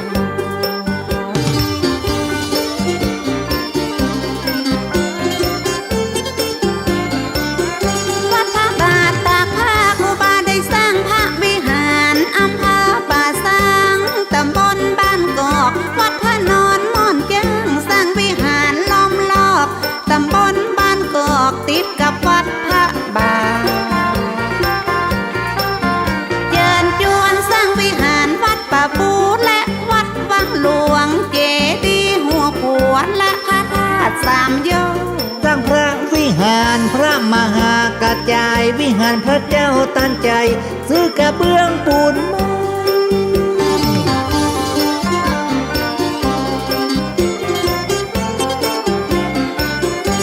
นั่นคือวัดหลวงหลิคุณชัยครูบาท่านไปสร้างไว้เหมือนกันไปบูรณะวัดปูระมักหรือว่าวัดรมณียาราม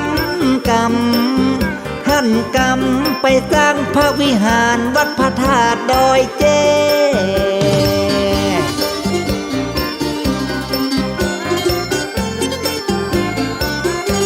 ตำบลท่ากาศอำเภอแม่ทาเพราะว่าปุญญาปารมีกาแก่และพระธาตุกูกุดจะมาเตวีงามแต่สร้างสะพานคำน้ำปิงละปูนเชียงใหม่นอนเปิ้นห้องกันว่าสะพานศรีวิชัยจะมา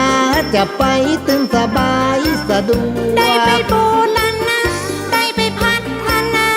สร้างวัดสร้างวาศรัทธาบ่ทอดทิ้ง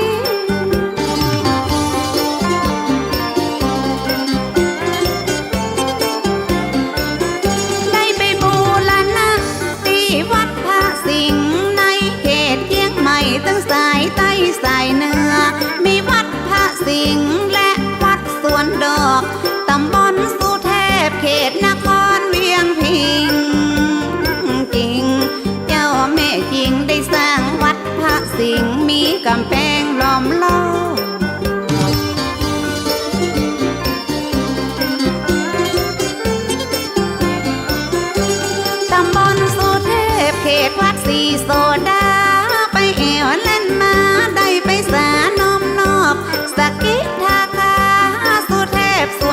อกวัดอนาคามีเขตตำบลสุเท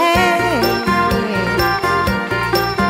แถมกำบูรณะวัดป่าแดงและวัดหมื่นสารวัดกูเต้าจัดงามอยู่ตำบลจ้างคือ วัดพระนอนขอนม่วงก็ได้ไปตั้งเหมือนกันวิหารพระธาตุดอยคำวิหารวัดเขาแท่น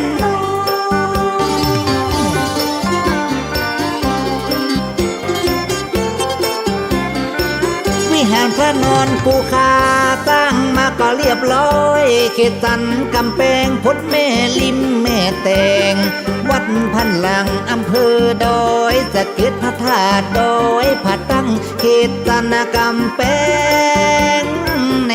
งก็เจ้าแม่เน็ตอำเภอดอยสะเก็ดสร้างวัดดอยกู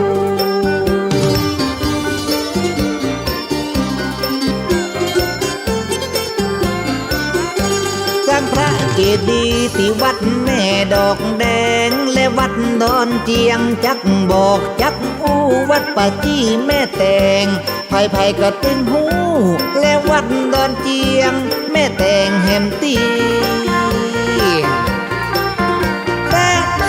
สร้างพระเจดีย์ที่วัดปางมาโอวิหารสีบรรพตแม่แตงเจียงใหม่วิหารทำเทียงดาวได้สร้างสวยวิไลสร้างแผ่วพระธาตุกลางใจเขตอำเภอเมืองป้า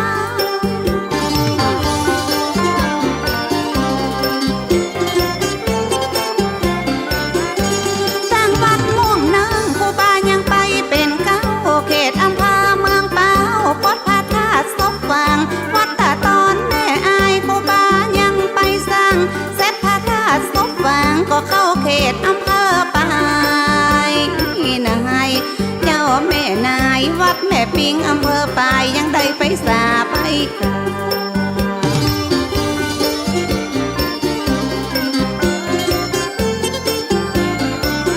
สร้างพระธาตุม่อนเปียสร้างแถววัดน้ำหูบัดเจือลองไปดู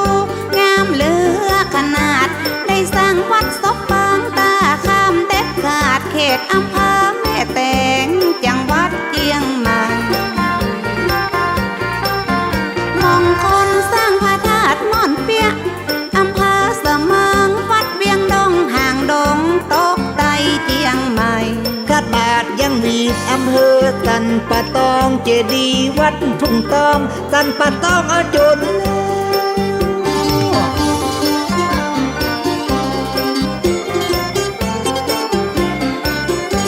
สร้างพระเจดีย์ที่วัดบ่อแก้วเป็นเขตสันปะตองเชียงใหม่แต่บ่อไปสร้างพระเจดีย์ที่วัดแม่เกียนจักขอเรียบเรียงเป็นกำจ้อยกำซ้อนอแม่วอนวัดพระธาตุจอมตองต้อมแต้มวิหารพระธาตุ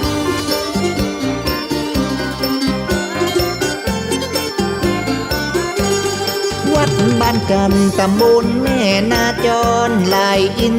ถนนแม่แจ่มเด็ดขาดและท่านยังได้สร้างวัดพระบาท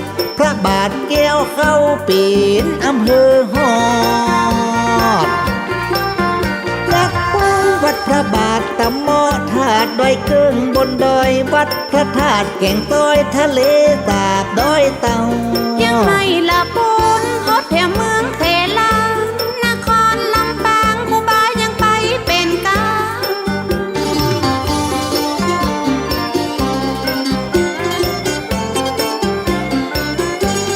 เขตอำเภอเมืองสร้างวัดพระแก้วดอนเต่าสร้างวัดพระบาทวัดป่าแดงเหมือนกันสร้างวัดดอยเกิ้งตำบลหัวเมืองอำเภอเมืองปานเขตจังหวัดลำปางกำ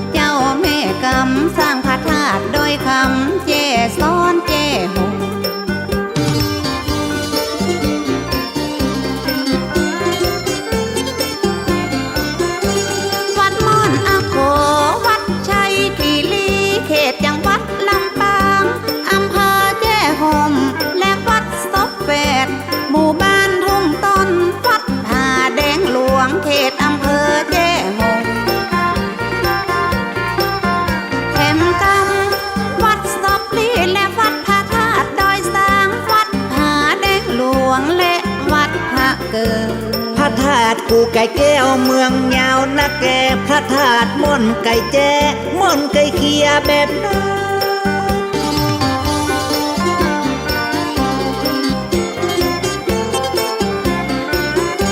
เมืองยาวห้างชัดครูบาท่านไปกึดสร้างแต่เสริมงามจึงเสริมใจเสริมขวาครูบาท่านไปเพียววัดนาเอียงวัดดอยนางแตนอำเภอเกาะคา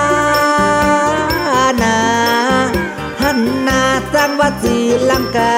วัดพระธาตุแม่กือ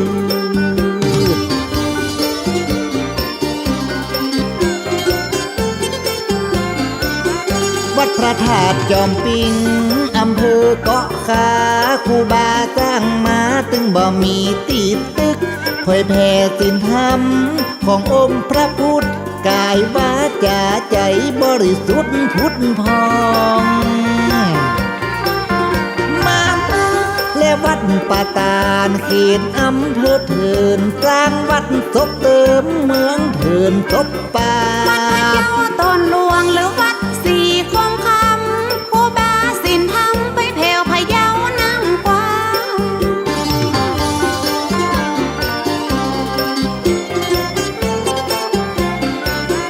ได้ไปบูรณะได้ไปกึดไปสร้างพระธาตุยอมต้องลายต้องเอียงเยื้องถนนได้ไปบูรณะวัดพระธาตุดอยน้อยตำบลจำปาไว้เมืองพะเยามีมนวนเจ้าแม่วนเขตบ้านตำบลแม่นาเหนือบ้านเฟื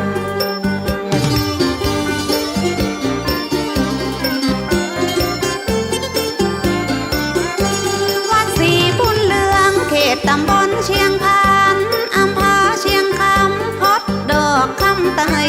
ครูบาศีลธรรมท่านไปสร้างเอาไว้วัดพระธาตุยอมไข่ตำบลห้วยลานแถมน้องเรื่องร้องวัดพระธาตุห้วยไข่ตำบลพุ่งหลวงทองเขตอำเภอจุนจังหวัดพะเยาแต่กาวัดลีเมืองพะเยาและวัดพระธาตุขิงแกงเป็นเขตเป็นแดนอำเภอจุนแบบ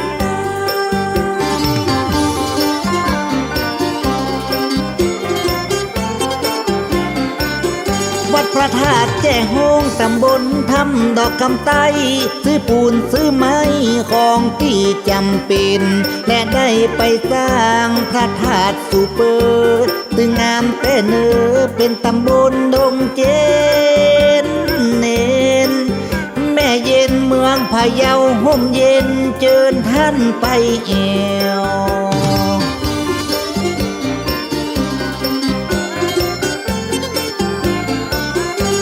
ท่านยังไปสร้างวัดพระธาตุดอยกวางเป็นเมืองพะเยาตำบลห้วยแก้วพะเยาเจียงไฮ้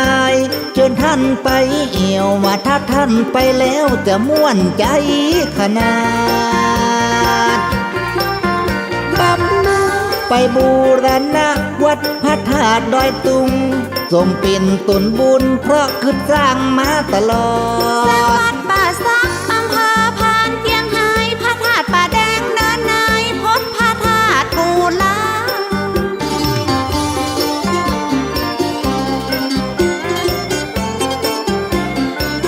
เขตจังหวัดเจียงไฮ้หลายอำเภอหมู่บ้านครูบาไปสร้างวัดว่ามาจัดลายครูบาไปนั่งนักสร้างไปทั่วแคว้นครูบาโดนกันแกล้งมีปัญหามากมายเฮ้ยเจ้าแม่นายครูบาทำอันใดโดนใส่ร้ายตลอด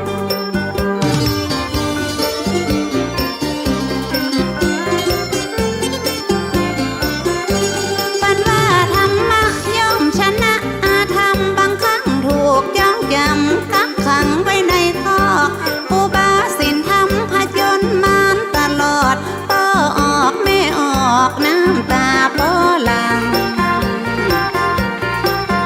นาลีผ่านภัยผ่านเคราะห์ก็เพราะว่าปาละมีบันว่าความดีต้องชนะความชั่วครูบาศรีวิจัยตั้นได้ผจญมารได้เกิดเหตุการณ์หลายเตือหลายครั้ง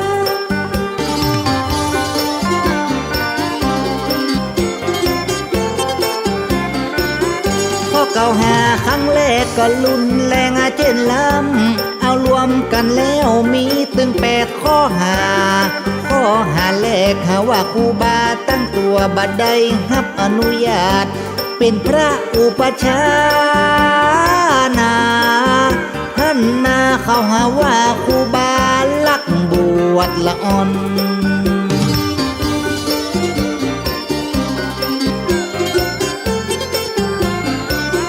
และอุปสมบทแผ่วสามเณรได้มาบำเพ็ญหลายอย่างอยู่พ้องในบรรพชาตั้งละเอกละอ่อนได้ถูกกล่าวหาว่าอุปชาเถื่อนแถมมาถูกมาต้องตามพระราชบัญญัติผิดระเบียบปกครองบ่มีใบอนุญาตทองบ่ยอมอยู่ในบังคับบัญชาของเจ้าคณะเปิ้นว่าแขวงอำเภอลี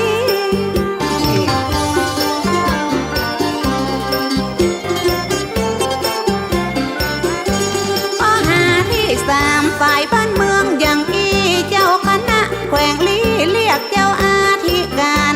หัววัดหัววาเข้าร่วมประชุมเรื่องการปกครองฝ่ายของสงฆ์จริงจังกรรม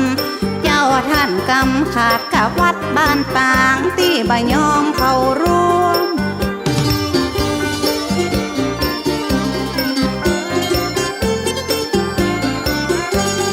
ข้อกล่าวหาที่4เหมือนกันก็คือฝ่ายสงฆ์ทุกวัดมีส่วนจุดประทีปกองไฟฉลองคือม่วนตีกองหลวงพิธีราชาพิเศษใบบัวพระมงกุฎเก่าพระเจ้าอยู่หัววัดปั้นวัดตัวร่วมฉลองสมโภชทางกับวัดบ้านปางว่าครูบานิ่งเฉยบ่ทำอะไรอย่างเลยเงียบเหมือนป่าจ้า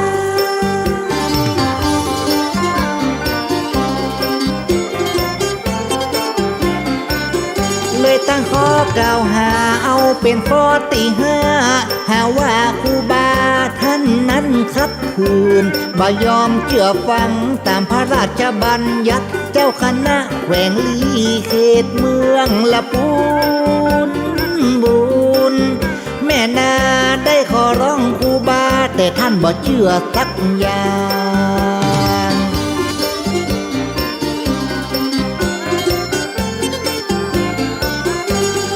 ข้อที่6พิสุสามเณ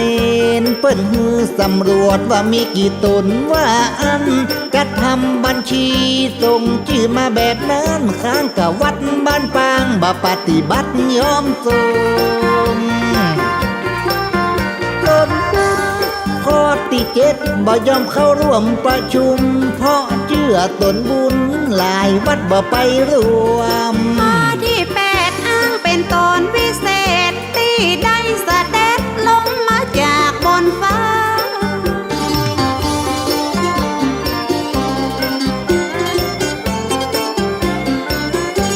มีดาบฟักทองคำตกสู่แท่นปูจาได้ตกลงมาจากบนฟ้าสวรรค์เวลาเดินกลางฝนบ่เปียกบ่จุ่มคนต้อยหลายลุ่มจนปอดดปองงเวลาครูบาท่านเดินทุดงครูบาได้เตียวสูงลอยเหนือดินหลายศอก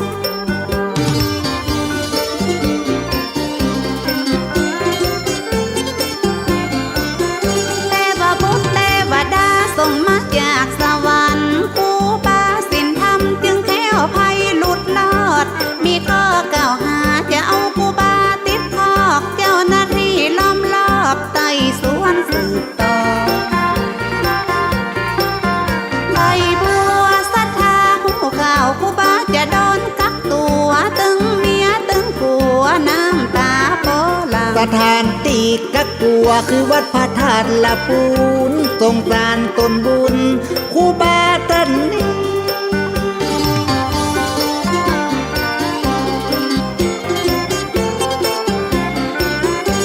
กักตัว อยู่ละปูนเป็นเวลา1 ปี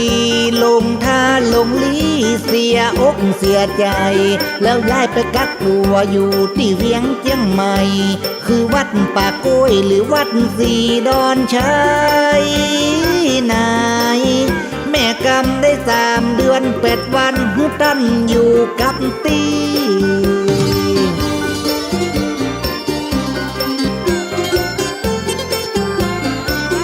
แขวงอำเภอลีเจ้าคณะมาสอบสวนรวมแล้วเป็น4 วันว่าต้นบุญล้านนาแห่งอำเภอลีได้ถูกส่งตัวไปสอบสวนที่กรุงเทพแถมทั้งฝ่ายบ้านเมืองจัดเตรียมกำลังเพราะว่ากลัวเหตุการณ์เข้าแย่งชิงตัวท่านจากเชียงใหม่ไปขึ้นรถไฟละปูนอีปูอีลุงว่าเป็นให้ห้อง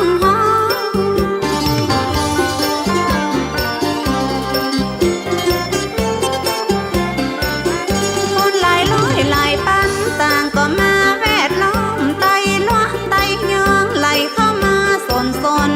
ผู้บ้านนั่งรถไฟไปได้ถึง3 วันกว่าจะไปถึงตีหัวลำโพงโนนเจ้าแม่นอนแล้วได้นั่งรถยนต์จะได้ไปไวไป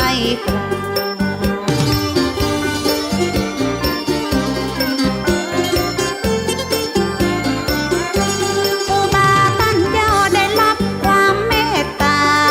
จากสมเด็จพระสังฆราชได้นำครูบาไปพักวัดแดนเด็ดขาดเบญจมบพิตรที่กรุงเทพบางกอก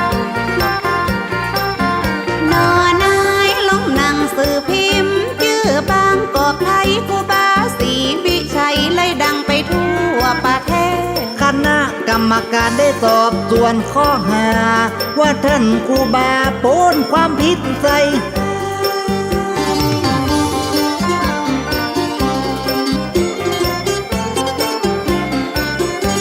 ครูบาศรีวิจัยเลยได้ไปตาไปไหว้สมเด็จพระสังฆราชตามจุดประสงค์พระสังฆราชว่าครูบาอ่อนน้อมทำตัวตนบ่มีเล่บ่มีโกน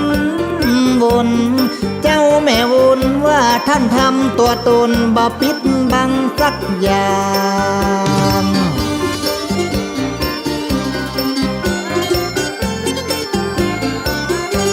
เปิ้นมือครูบาได้พ้นข้อกล่าวหาปิกไปจำพรรษาวัดที่เคยกึดสร้างได้พระราชทานสตางค์ฮือแถมตั้งมอบมือครูบามาถึง60 บาทต้นปุ๊บแล้วได้นั่งรถไฟปิกสู่เมืองละปูนได้ฉายานักบุญแดนล้านนายิ่งใหญ่จากเมืองละปูนมาถึงวัดบ้านปางแล้วได้เดินทางเข้าเขตอำเภอลี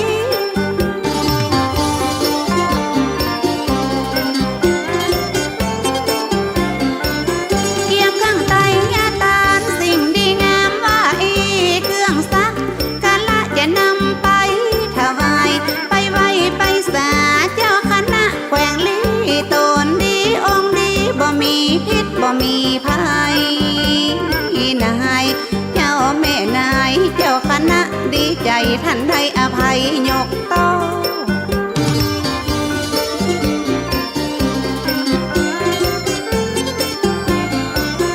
เจ้าคณะแขวงลีท่านยังประหลาดใจว่าครูบาศรีวิชัยบักเกียรติบักโคดสมแล้วที่ตั้นเป็นตนบุญประเสริฐและยังไปคาลาวะเจ้าคณะละปูนต่อนายนางบักโคดบักแค้นบักฝืดบักเครื่องยังไปเคารพแผ่วเจ้าเมืองจังหวัดเชียงใหม่วัดดอยสุเทพครูบาได้สร้างถนนต้องมีมารผจญเพื่อได้เดือดร้อน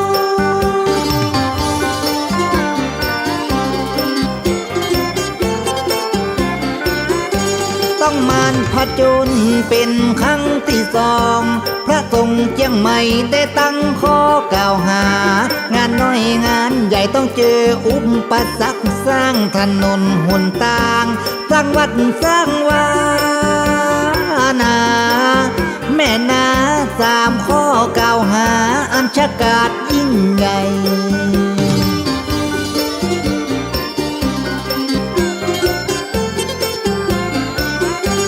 ข้อ 1ป่าปืนการปกครองของตรงข้อ 2ทำตัวปกครองวัดเหนือใต้ก็ตึงบอกว่าวัดน้อยวัดใหญ่และเจ้าอาวาสตึงหัววัดต่างๆแถมสำหรับข้อกล่าวหาอันข้อที่3ว่าบูรณะก่อสร้างบ่ได้รับอนุญาตอย่าได้เข้ากรุงเทพเป็นครั้งที่2เจ้าบ้านเจ้าจองน้ำตาปอยอ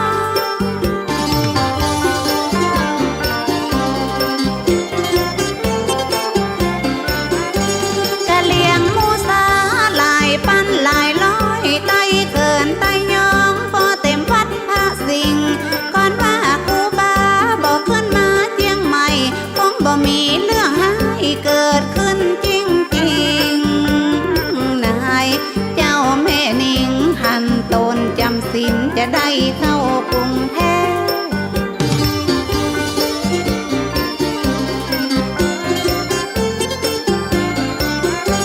พี่น้องบางคนพ้องก็บ่พอใจเพราะคณะฝ่ายสงฆ์เจียงใหม่เป็นเหตุจะได้ล่องไปสอบสวนที่กรุงเทพแล้วได้ขึ้นรถไฟที่จังหวัดเจียงใหม่ไทยลีครูบาทำดีแล้วยังบ่ได้ดียังมีมารมาขี่ปาละมีของตาได้ตึง6 เดือนปลายแหม17 วันระยะทำการสอบสวนครั้ง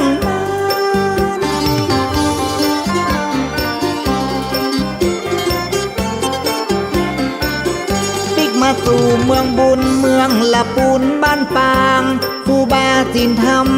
ได้ลั่นว่าจาบ่ขอปิกมาเหยียบย่ำเจียงใหม่เช่นว่าน้ำปิงบ่ไหลขึ้นแต่กานาแม่นาจึงบ่ยอมขึ้นมาเหยียบแผ่นดินเจียงใหม่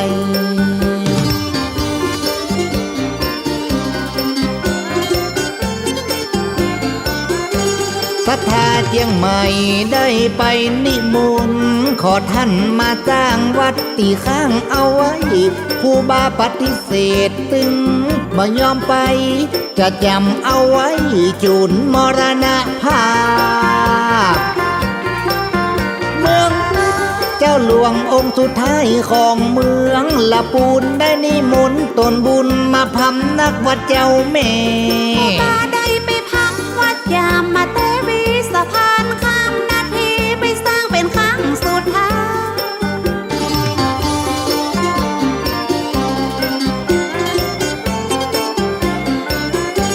สะพานข้ามน้ำปิงสะพานศรีวิชัยละปูนเจียงใหม่เป่งตั้งไว้หากันสร้างสะพานละปูนไปพบสันป่าตองเจ้าบ้านเจ้าจองได้เดินสัญจรตึงวันกรรมเจ้าท่านกรรมตอนนั้นครูบาศีลธรรมก็เกิดอาการอาภาษ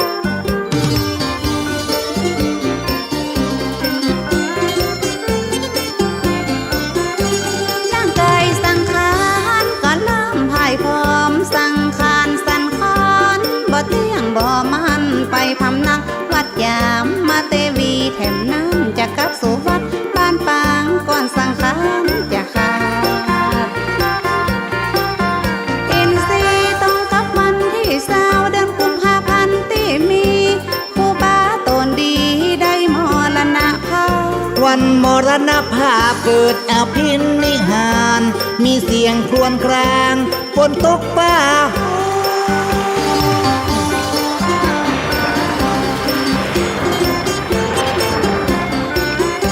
เหมือนกับวันเกิดฟ้าก็ดังกึกก้องอ อายุครูบาก็ได้60 ปีพระสังฆราชได้มอบเงิน60 บาทก็ซ้ำมาตรงอายุครูบาพอดีนี่แม่นี่พร้อมกับสายนาทีไหลขึ้นปิงเคียงใหม่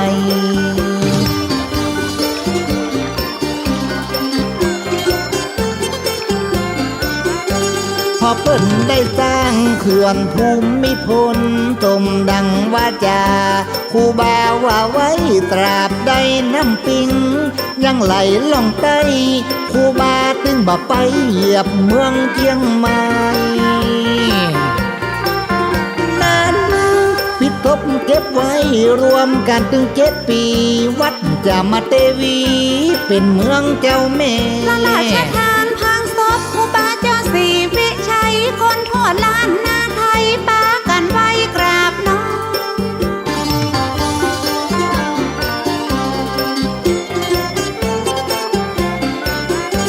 บุญบารมีดังไปตัวห้องเจ้าพี่เจ้าน้องแซ่ซ่องสรรเสริญบำเพ็ญกุศลไว้ที่วัดกูกุฏวัดยามเทวี15 วัน 15 คืนยืนเจ้าแม่ยืนครูบาตนบุญไปสู่นิพพานจันยอ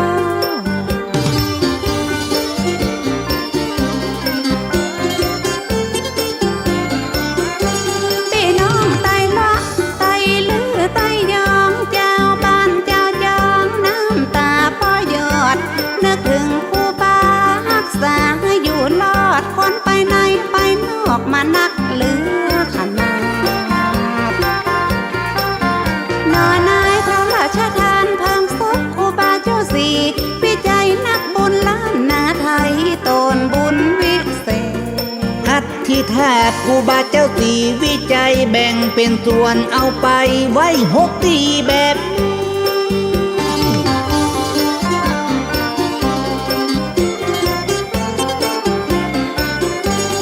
ส่วนที่1บรรจุอัฐิอย่างไว้วัดจามเทวีละปุ้นเหมือนกันส่วนที่2บรรจุที่วัดสวนดอกจังหวัดเชียงใหม่สร้างไว้ก็จัดงาน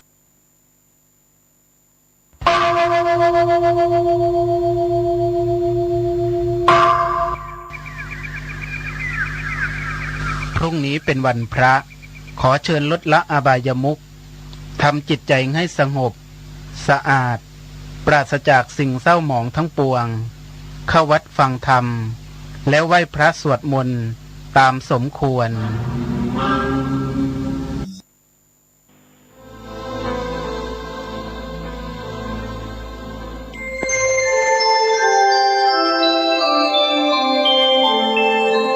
ขณะนี้ท่านกำลังฟังสถานีวิทยุกระจายเสียง FM 104.5 เมกะเฮิรตซ์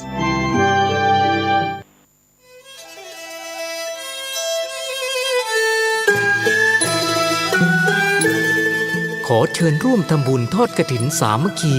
ณวัดทุ่งหลวงอำเภอแม่แตงจังหวัดเชียงใหม่ในวันอาทิตย์ที่ 6 พฤศจิกายน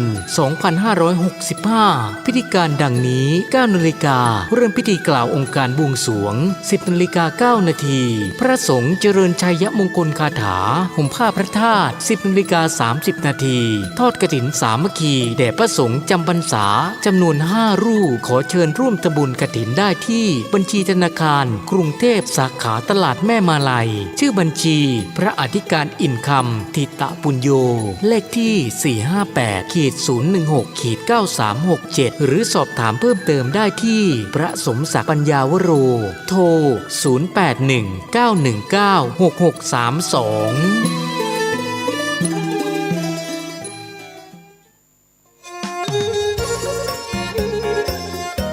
ขอเชิญร่วมทำบุญตักบาตรรำลึกมุทิตาครูบาเจ้าศรีวิชัยครบรอบ 88 ปีพิธีลงจอกแรกการสร้างทางขึ้นดอยสุเทพตำบลสุเทพอำเภอเมืองเชียงใหม่จังหวัดเชียงใหม่ตรงกับวัน พุธที่ 9 พฤศจิกายน พุทธศักราช 2565 เวลา 6:09 น.เป็นต้นไปศรัทธาประชาชนพร้อมกันที่ลานอนุสาวรีย์ครูบาเจ้าศรีวิชัย ช่วง 6:19 น.ผู้ว่าราชการจังหวัดเชียงใหม่ถวายเครื่องสักการะครูบาเจ้าศรีวิชัยถวายเครื่องสักการะเจ้าแก้วนวรัตน์ต่อจากนั้น 6:29 น.ทำบุญตักบาตรรำลึกมุทิตาครูบาเจ้าศรีวิชัยพระภิกษุสามเณร219 รูปออกรับบิณฑบาต 7:29 น.ผู้ว่าราชการจังหวัดเชียงใหม่จุดธูปเทียนบูชาพระรัตนตรัยไหว้พระสมาทานศีลอาราธนาพระบริตรพระสงฆ์เจริญพุทธมนต์ 9 นาฬิกาประธานโดยผู้ว่าราชการจังหวัดเชียงใหม่กล่าวเปิดโครงการสักการะครูบารักษาห้วยแก้วท่านสิริพรสิริโสดาผู้อำนวยการสำนักงานคุมประพฤติจังหวัดเชียงใหม่กล่าวรายงานวัตถุประสงค์ของโครงการผู้ว่าราชการจังหวัดเชียงใหม่กล่าวให้โอวาทสมาชิกผู้ถูกคุมเจ้าหน้าที่สำนักงานคุมประพฤติจังหวัดเชียงใหม่อาสาสมัครคุมประพฤติจังหวัดเชียงใหม่นำสมาชิกผู้ถูกคุม70 ท่านออกบริการสังคมพัฒนาทำความสะอาดรอบอนุสาวรีย์ครูบาเจ้าศรีวิชัยและน้ำตกห้วยแก้วตามโครงการสักการะครูบารักษาห้วยแก้วเป็นเสร็จพิธีขอเชิญชวนนะครับเช้าวันพุธที่ 9 พฤศจิกายน พุทธศักราช 2565 ที่ลานอนุสาวรีย์ครูบาเจ้าศรีวิชัยตั้งแต่ 6 นาฬิกาเป็นต้นไปร่วมงานนี้โดยพร้อมเพรียงกันเป็นเมื่อป้าเขาคุ้มคือเป็นห้องบางดาว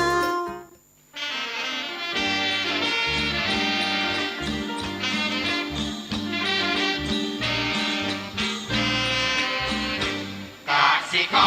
รแข็งขังเป็นกระดูกสันหลังของชาติไทยจะเรืองอำนาจเพราะไทยเป็นชาติกสิกรรมกสิกรแข็งขังเป็นกระดูกสันหลังของชาติไทยจะเรืองที่นี่สถานีวิทยุ FM 104.50 เมกะเฮิรตซ์วัดฝายหินมหาวิทยาลัยเชียงใหม่จังหวัดเชียงใหม่รายการต่อจากนี้ไป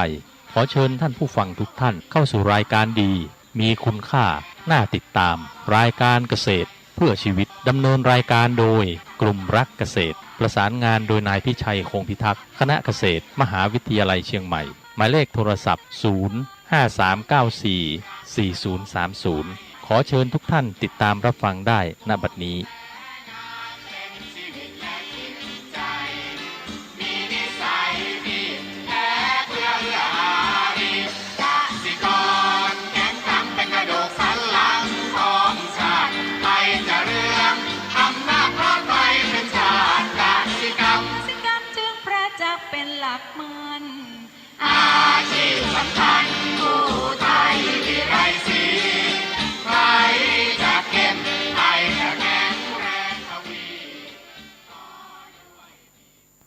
สวัสดีครับท่านผู้ฟังพบกับรายการเกษตรเพื่อชีวิตสำหรับวันนี้เสนอเรื่องโครงการนำร่องก่อนเข้าสู่รายการก็มีธรรมะมาฝากท่านผู้ฟังหัวข้อจากหนังสือพจนานุกรมพุทธศาสตร์ฉบับประมวลศัพท์เรียบเรียงโดยประเทศเวทีประยุทธ์โตมหาจุฬาลงกรณราชวิทยาลัยพิมพ์เผยแพร่ปี2533หัวข้อธรรมะวันนี้คือมาระแปลว่าผลแปลว่ามลทินหรือเครื่องทำให้มัวหมองเปื้อนความมัวหมองความไม่บริสุทธิ์เช่นผ้าขาวเมื่อเป็นจุดสีต่างๆก็เรียกว่าผ้ามีมลทินนักบวชผิดศีลก็เรียกได้ว่านักบวชมีมลทินทีนี้ในเรื่องของจิตใจคนเนี่ยมันก็มีที่ทำให้จิตใจเป็นมละหรือเป็นมลทินเนี่ยก็เขาเรียกว่ากิเลสดุจสนิมใจมีอยู่9อย่างคือ 1. โกฏะคือความโกรธ 2. มัคคะคือความลบหลู่คุณท่าน 3. อิสาคือความริษยา 4. มัจฉริยะคือความตณี 5. มายาคือมารยา 6. สาเถยะคือความโอ้อวดหลอกลวงเขา 7. มุสาวาทคือการพูดเท็จ 8. ปาปิจฉา ความปรารถนาลามก 9. มิจฉาทิฏฐิคือความเห็นผิดอันนี้ก็เป็นสิ่งที่เรียกว่าเป็นมลทินในจิตใจมลทินมันทำให้จิตใจเราเศร้าหมองนะเศร้าหมองแล้วมันก็ทำให้เราเสวยอารมณ์นั้นจิตใจก็ติดอยู่ในอารมณ์นั้นอย่างโกรธอย่างเนี้ยนะมันก็ผูกโกรธผูกอาฆาตก็ก่อให้ผลเกิดผลเสียต่างๆเราจำเป็นจะต้องรู้เรื่องของมาละหรือสิ่งที่ทำให้เราเกิดมลทินในจิตใจเพื่อที่อะไรเพื่อที่เราจะสามารถจัดการกับสิ่งต่างๆนั้นได้เรารู้ว่าตัวไหนจะทำให้จิตใจสมองกิเลสตัวไหนแล้วก็กำจัดเสียก่อนอย่าให้จิตใจเราเสวยอารมณ์นั้นคือหยุดอารมณ์นั้นไม่ได้ให้ได้ไม่ให้อารมณ์นั้นขยายตัวปรุงแต่งเกิดเป็นสังขารเกิดขึ้นเราหยุดได้อย่างไรหยุดได้รู้ตัวเราต้องฝึกจิตใจของเราให้เป็นสมาธิเมื่อมีสมาธิมากมันจะเป็นมีพลังเกิดขึ้นพลังทำให้เกิดสติปัญญารู้เท่าทันอารมณ์รู้เท่าทันอารมณ์แล้วทำให้จิตเป็นกลางจิตก็ไม่เสวยอารมณ์นั้นเพราะมันรู้แล้วเนี่ยมันก็วางเลยเพราะนั้นอารมณ์เหล่านั้นก็ไม่สามารถขยายตัวได้ก็จบรู้แล้วก็วางรู้แล้วก็วางไม่ต้องเสวยทุกข์รู้สุขที่เกิดขึ้นจากอารมณ์นั้นปรุงแต่งขึ้นมามันก็หยุดได้เท่านั้นอันนี้คือเรื่องสำคัญคนเรานั้นจิตใจของคนมันปล่อยให้อารมณ์ต่างๆเกิดขึ้นมาแล้วก็ปล่อยให้มันอารมณ์กลายเป็นจิตใจเสวยอารมณ์นั้นก็กลายเป็นเวทนาอะไรเวทนาก็มีอะไรมีรับรู้คือมีสุขมีทุกข์หรืออุเบกขาก็แล้วแต่เราบนสิ่งที่มันเกิดขึ้นมาเพราะนั้นถ้าเรารู้ได้ซะก่อนเราหยุดด้วยสติปัญญาเรานี่แหละสำคัญมากเพราะนั้นพ่อแม่ครูบาอาจารย์ยังสอนในเรื่องของการฝึกสมาธิคนเราต้องไม่ฝึกสมาธิมันจิตใจไม่ตั้งมั่นมันก็ไม่สามารถจะเห็นอะไรได้เราต้องฝึกให้เป็นก็ฝากไว้เป็นข้อคิดวันนี้จะมาเล่าถึงเรื่องของโครงการนำร่องคราวที่แล้วได้พูดถึงเรื่องของการเขียนและการทำโครงการเกษตรและการประกอบการเกษตรซึ่งเป็นสิ่งสำคัญว่าทำให้เรานั้นสามารถที่จะทำอะไรแล้วแต่ด้วยการที่มีหลักการมีเหตุผลมันจะทำให้การทำงานเรานั้นประสบความสำเร็จไม่ใช่ทำไปโดยไม่มีโครงการอยากทำอะไรก็ทำอันนั้นมันไม่ได้มันต้องรู้จักเขียนขึ้นมาแล้วก็ดูให้มันดีดูความเป็นไปได้เป็นไหมสำเร็จไหมก็ต้องดูตัวนี้แล้วนี่คือการพัฒนาตัวตนของผู้ประกอบเกษตรกรหรือผู้ประกอบการเกษตรว่าเราต้องพยายามฝึกการทำอะไรต้องมีเขาเรียกว่ามีการคิดแล้วก็ต้องเขียนเป็นตัวอักษรขึ้นไว้เป็นตัวย้ำความคิดของเราว่าถูกต้องไหมพิจารณาถูกต้องไหมก็พิจารณาถูกต้องก็ค่อยๆลงมือทำไม่ใช่ไม่คิดอะไรเลยอยากทำแล้วก็ทำอันนี้คืออันตรายยิ่งยุคปัจจุบันนี่ก็เรียกว่าทำอะไรโดยไม่มีแผนไม่มีโครงการเนี่ยมันสำเร็จได้ยากเพราะสถานการณ์ต่างๆมันเปลี่ยนไปหมดมันเปลี่ยนไปมากจริงๆเพราะนั้นเราจำเป็นต้องฝึกทีนี้มาดูว่าความหมายอันแรกก็เข้าใจความหมายเขาก่อนคำว่าโครงการเนี่ยคืออะไรโครงการก็คือว่าสิ่งที่เราเป็นคำนามแปลว่าแผนหรือเค้าโครงตามที่กำหนดไว้เราต้องมีเค้าโครงแผนและเค้าโครงกำหนดไว้จะทำอะไรหรือไม่ทำอะไรต้องเขียนทีนี้คำว่านำร่องคือเป็นคำกริยาว่านำเรือกำปั่นหรือเรือใหญ่และกินน้ำลึกอันนี้เรือที่นำก่อนอันนี้สำคัญซึ่งการเข้าหรือออกจากท่าเรือเนี่ยตามร่องน้ำในระยะซึ่งอาจจะมีอันตรายแก่การเดินเรืออันนี้ก็มันต้องมีเรือนำร่องซะก่อนไปดูว่าความลึกของน้ำไหมมีความลึกของน้ำมีมากไหม ถ้ามีมากเรือที่เป็นเรือใหญ่ก็จะ เดินทางได้แต่ถ้ามีไม่มากมันตื้นอย่างเงี้ยเรือใหญ่ก็เดินไม่ได้นะในที่นี้สรุปความก็คือว่าหมายถึงการโครงการนำร่องคือหมายถึงว่าแผนหรือเข้าโครงกะที่จะกำหนดไว้นะเป็นการริเริ่มหรือทดลองทั่วไปก่อนทดลองก่อนเพราะว่าการที่จะทำงานจริงๆเนี่ยเราไม่รู้ปัญหาต่างๆมันมีมากไหมนะถ้ามีมากมันก็ไม่สำเร็จเพราะนั้นเราทำโครงการเล็กๆเสียก่อนนะเพื่อจะดูความเป็นไปได้ว่าสำเร็จได้จริงหรือเปล่า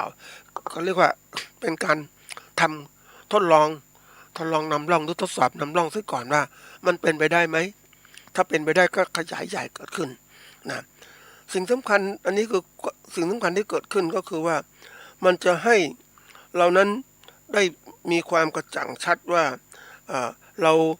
เขาเรียกว่าจะได้มาซึ่งข้อมูลที่ถูกต้องนะเพราะว่าเนื่องจากว่าเวลาเราทำอะไรแล้วแต่ถ้าเรามีเขาเรียกว่าทำแล้วมันจะได้ไหมได้ผลไหมนะถ้าไม่ได้ผลนะก็เลิกแต่ถ้าได้ผลก็ทำต่อเพราะว่าโครงการนำร่องเป็นโครงการเล็กๆเท่านั้นไม่ใหญ่โตนะแล้วก็ทำไปแล้วเพื่อจะ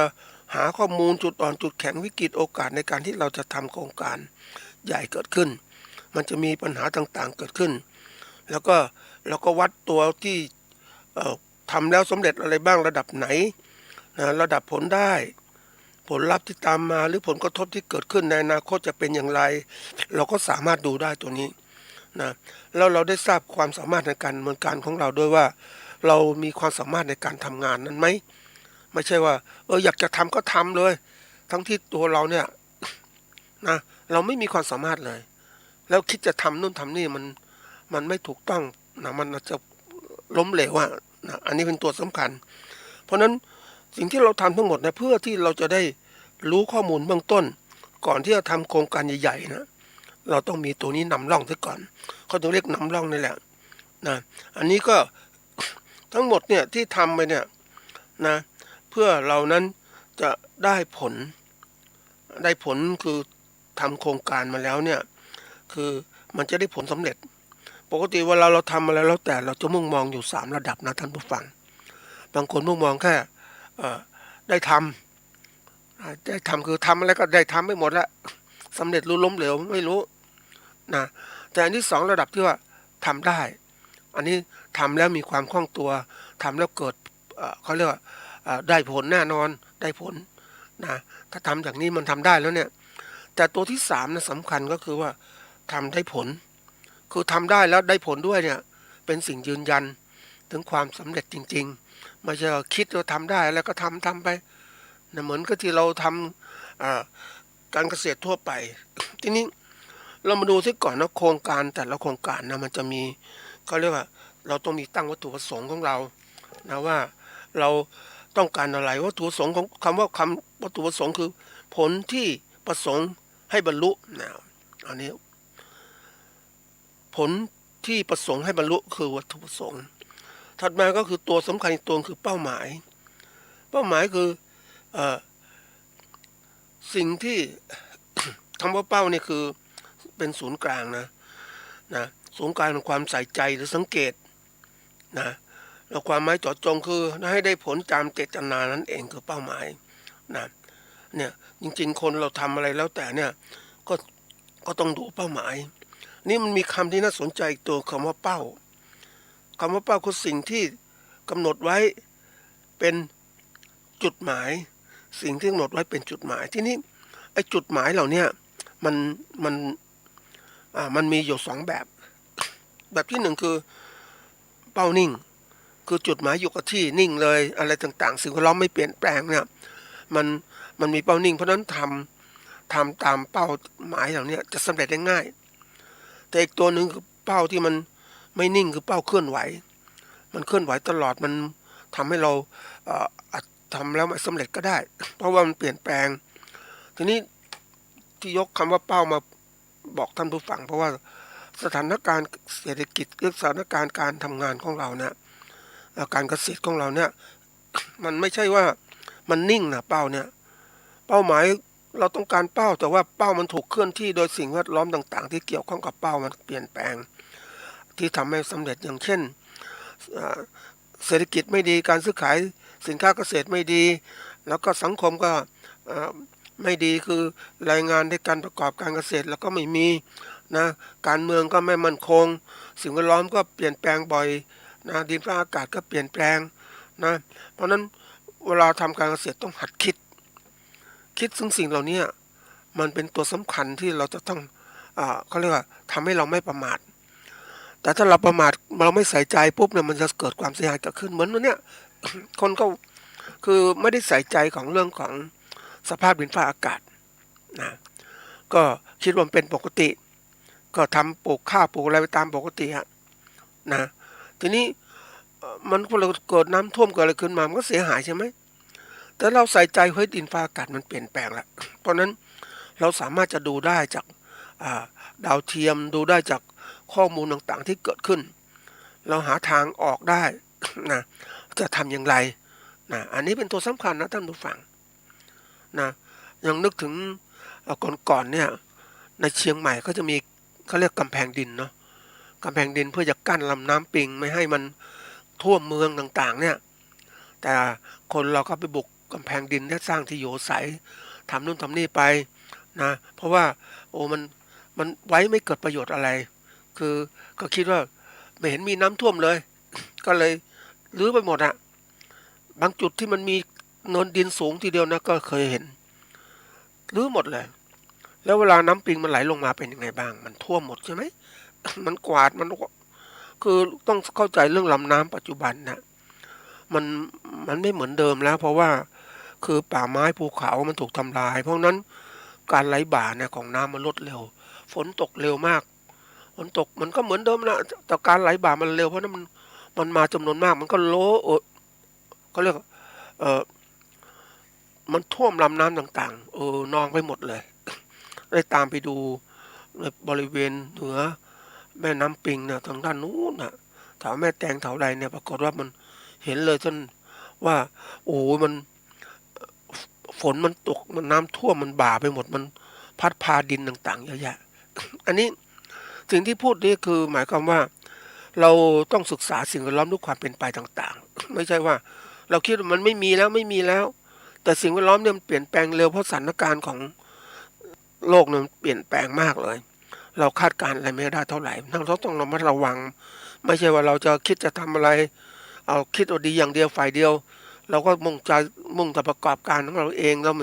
ไม่เคยคิดว่ามันจะมีอะไรเกี่ยวข้องมากเหมือนเราผลิตข้าวขึ้นมาเนี่ย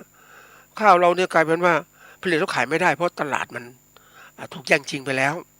นะเหมือนอเมริกาปลูกข้าวแข่งกับเราอย่างเนี้ยนะเพราะนั้นเราจะไปไหวไหมเนี่ยอย่างเงี้ยอันนี้คือตัวอย่างนะคู่แข่งมันเยอะเพราะนั้นเราต้องดูสถานการณ์ให้เป็นนี่ไอ้เป้าที่มันเคลื่อนที่ต้องหัดใส่ใจเพราะว่าวันนี้มันไม่เป็นเป้านิ่งแล้วเพราะว่าสิ่งแวดล้อมต่างๆมันเปลี่ยนแปลงเร็วมันก็สร้างปัญหาเกิดขึ้นเพราะนั้นเป้าหมายที่เราตั้งแต่ละครั้งเนี่ยก็ต้องพยายามคิดถึงสิ่งแวดล้อมด้วยว่ามันจะเกิดการเปลี่ยนแปลงเกิดขึ้นเราต้องหาทางออกให้ได้นะสิ่งที่ยกเรื่องของการทำโครงการนำร่องเนี่ยเอามาเพื่อจะให้ ท่านเกษตรกรหรือผู้ประกอบการได้ใส่ใจได้หัดทดลองได้เขียนก่อนได้ทำก่อนในโครงการนำร่องก่อนที่ท่านจะสูญเสียเพราะถ้าทำโครงการใหญ่มันสูญเสียก็สูญเสียมากแต่โครงการนำร่องเหมือนงานทดลองชิ้นเล็กๆของเราเนี่ย มันจะสูญเสียน้อยหน่อยเพราะงบประมาณมันก็ไม่มากมันก็ทำได้นะทีนี้เหตุผลที่ยกเรื่องนี้มาก็เพราะว่าคืออยากจะยกตัวอย่างมาสำหรับเกษตรกรอยู่ นะคือเกษตรกรผู้ปลูกกุหลาบอันนี้ปลูกกุหลาบนี่ก็ไปสัมภาษณ์เขานะคนปลูกคนแรกเนี่ยเขาทำอาชีพมานานเขาเห็นคนสนใจกุหลาบเพราะสถานการณ์เศรษฐกิจตอนนั้นมันดีคนสนใจกุหลาบสนใจเพราะว่าถ้าเศรษฐกิจดีปุ๊บคนมีเงินใช่ไหม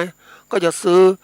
สินค้าต่างๆอาหารการกินที่มันปัจจัยสำคัญแล้วไม่พอก็ซื้อปัจจัยในสิ่งที่ตัวเองต้องการคืออยากให้มีดอกกุหลาบสวยๆมีนู่นมีนี่ไปเพราะว่าคนเรามีเงินเนี่ย มันก็มีอิ่มท้องอิ่มอะไรก็อยากจะมีสิ่งอื่นประกอบนะอันนี้เรื่องสำคัญทีนี้เขาก็ทำสำเร็จก็ปลูกกุหลาบก็ขายมันก็ดีเนาะทีนี้ปรากฏว่ามีผู้ปลูกกุหลาบอีกคนเข้ามาเป็นเพื่อนกันนะก็เข้ามาปลูกกุหลาบเพราะว่าเขาตกงานจากกรุงเทพเขามาปลูกกุหลาบก็ช่วยกันขายนั่นแหละนะคนใหม่ก็ผลิตมาทีนี้เขาก็ผลิตมาตามเดิมก็คิดว่าสถานการณ์ก็คงจะดีแต่เมื่อเกิดการปฏิวัตินะเกิดโควิดระบาดเนี่ยโอ้เขาขายไม่ได้นะท่านผู้ฟังส่งนอกก็ไม่ก็ได้ก็เลยต้องเลิกกิจการนะทั้งหมดเลยรายใหม่ก็ต้องเลิกหมดเพราะหาอาชีพอื่นคือตอนนี้เลี้ยงตัวเองนะให้มันอยู่รอดโดยการทำอาชีพอื่นบ้างอาจจะเป็นเขาเรียกว่าใช้แรงงานรับจ้างคนอื่นเขาเพราะว่าการเป็นเจ้าของธุรกิจเป็นเรื่องที่ต้องบริหารต่างๆให้มันเก่งขึ้นแต่ทีนี้เขาเองเนี่ยอย่างที่บอกว่าคนเนี่ยจะทำอะไรแล้วแต่ต้องพิจารณาตนเองว่ามีความพร้อมที่จะเผชิญปัญหาต่างๆไหมมีที่ดินทุนแรงงานการประกอบการไหมในการทำอะไรต่างต้องคิดแหละ ไม่ใช่ว่าอยากจะทำแล้วก็ทำอันนั้นไม่ได้ละทีนี้มาดูอีกคนหนึ่ง ตัวอย่างอันนี้เป็นเขาเติบโตเป็นผู้ประกอบการนะการเกษตรแล้วก่อนนี้เขารับมรดกคือกิจการของพ่อแม่ นะซึ่งเป็นชาวสวนส้ม สวนส้มในที่นี้เขาผลิตสวนส้มก็ขายให้พ่อค้าบางทีก็ราคาก็ตกต่ำพ่อค้าก็กดราคา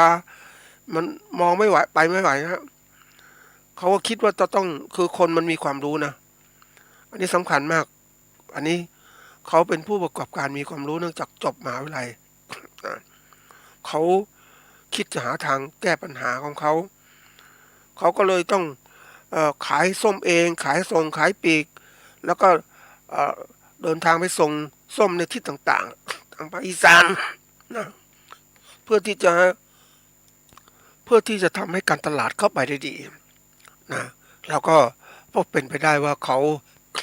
ทำการค้าขายส้มของเขาได้เต็มที่เลยส้มเขาขายไม่พอเขาก็ไปซื้อคนอื่นมาขายอีกนะเพราะนั้นเขาก็ทำก็เรียกเติบโตจากเป็นเกษตรกรธรรมดาเป็นผู้ประกอบการและผู้การเกษตรทีนี้เขาคิดเหตุการณ์ข้างหน้าไว้ด้วยว่าจะแปรรูปส้มยังไงเขาพยายามพัฒนาคุณภาพให้ดีแล้วนะ มีส้มขนาดไหนออกช่วงไหนสูตรปุ๋ยสูตรไหนโดยรายจัดการทำให้ส้มก็มีคุณภาพสูงเขาทำได้หมดทีนี้เขาคิดเผื่อว่าถ้าส้มมันมากๆเนี่ยทำยังไงก็มีการแปรรูปนะทำเป็นน้ำส้มนะน้ำส้มขายเป็นขวดๆเลย อันนั้นก็ตัวอย่างผลิตแล้วก็ขายเลยนะทีนี้ทำไงต่อก็คือว่ามีการผลิตเป็นน้ำส้มแช่แข็งคือผลิตเป็นน้ำส้มคั้นส้มมาคั้นเป็นน้ำส้มแล้วก็แช่แข็งขวดเป็นถุงพลาสติกต่างๆนะก็ขายเพราะว่าเขามีเทคนิคในการที่บริหารสินค้าของเขาว่าทำยังไงสินค้าจะไม่ล้นตลาดเพราะส้มเป็นผล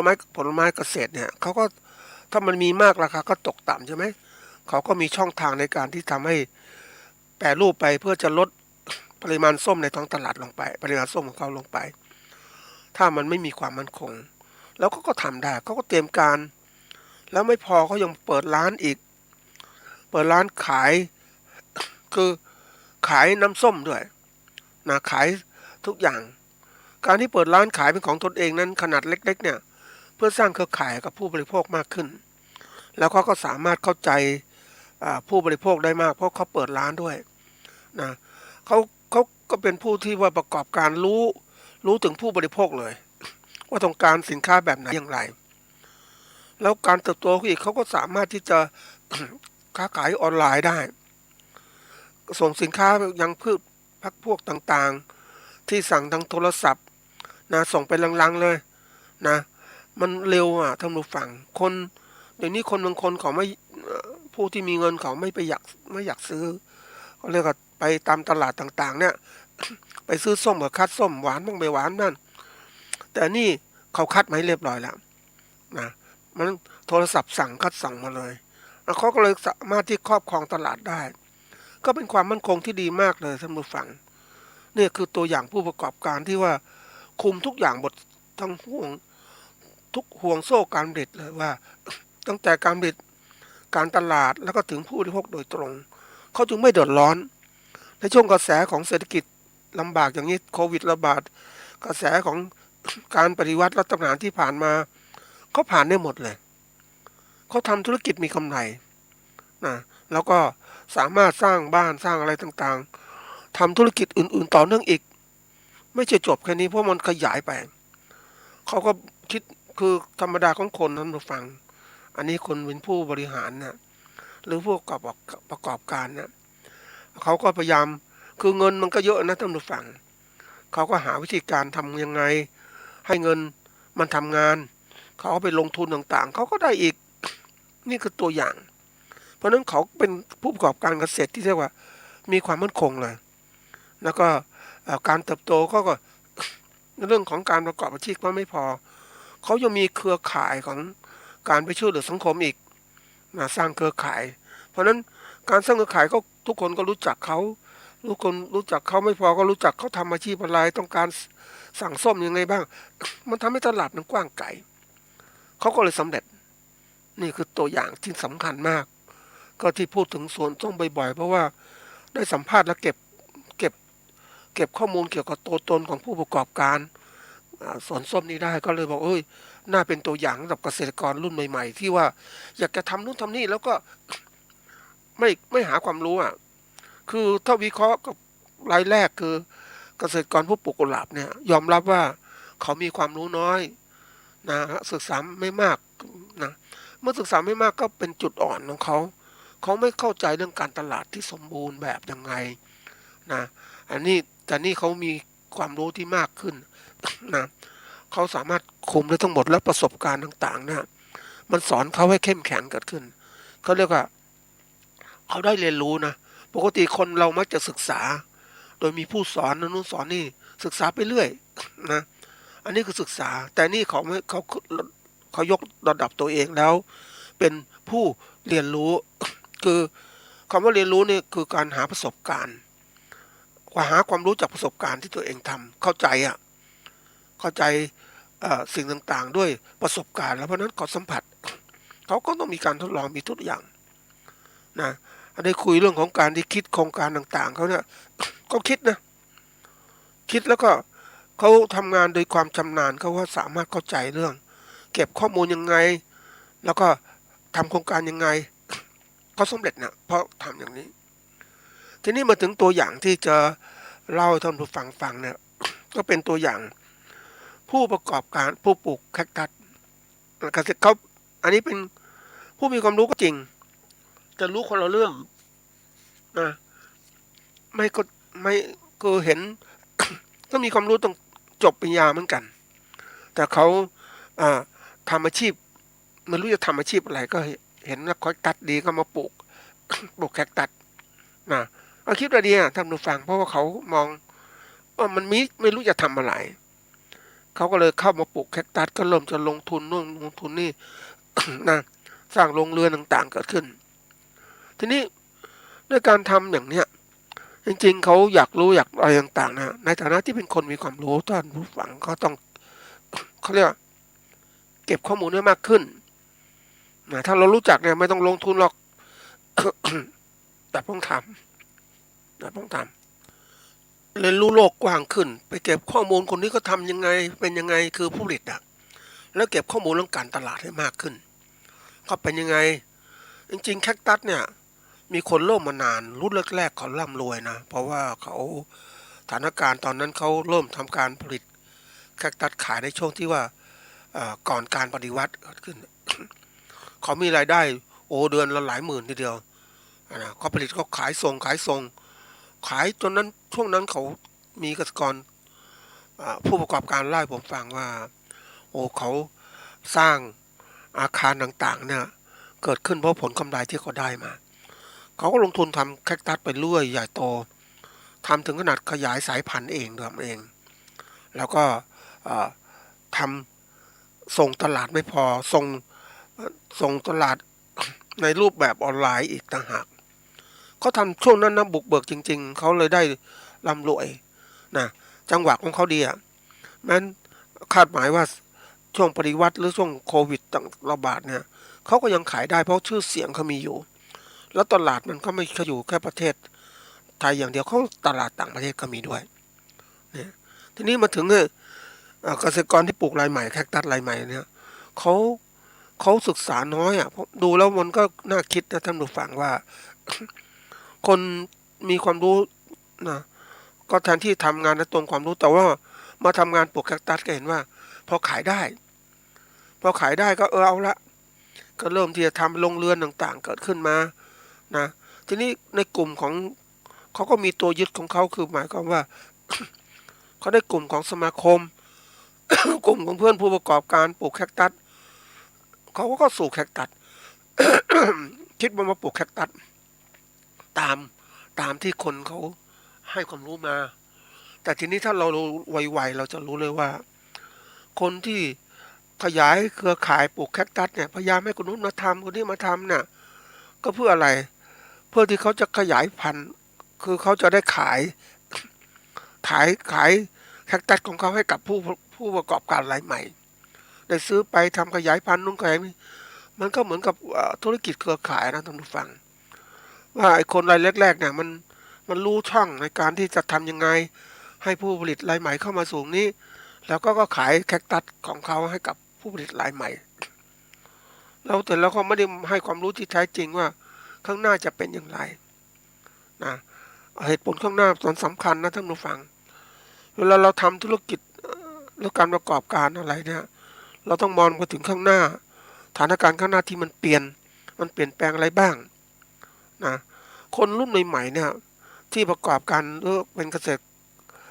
ษตรกรหรือผู้การเกษตรก็แล้วแต่เนี่ยเขาพลาดบางอย่างนะท่านผู้ฟังคือพลาดในสิ่งที่ตัวสำคัญที่สุดคือวิสัยทัศน์คือการมองไปข้างหน้าว่าเหตุการณ์จะเปลี่ยนแปลงอย่างไรเกิดขึ้นต้องเตรียมการนู่นเตรียมการนี่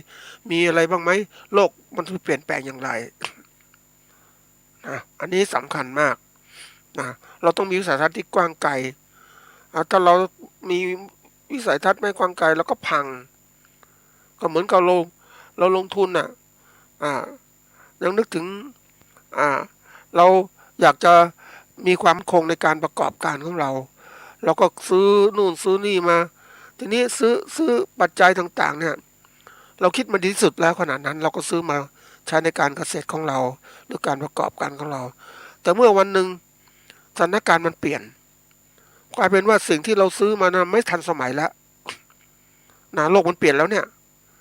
นะมันทำให้เราลงทุนไปศูนย์เปล่านะแล้วก็นี่คือคนมีวิสัยทัศน์ไม่กว้างไกลไม่ทันสมัยนะเราเห็นเอาตัวอย่างนะท่านผู้ฟังนะไปเห็นสิ่งที่มัน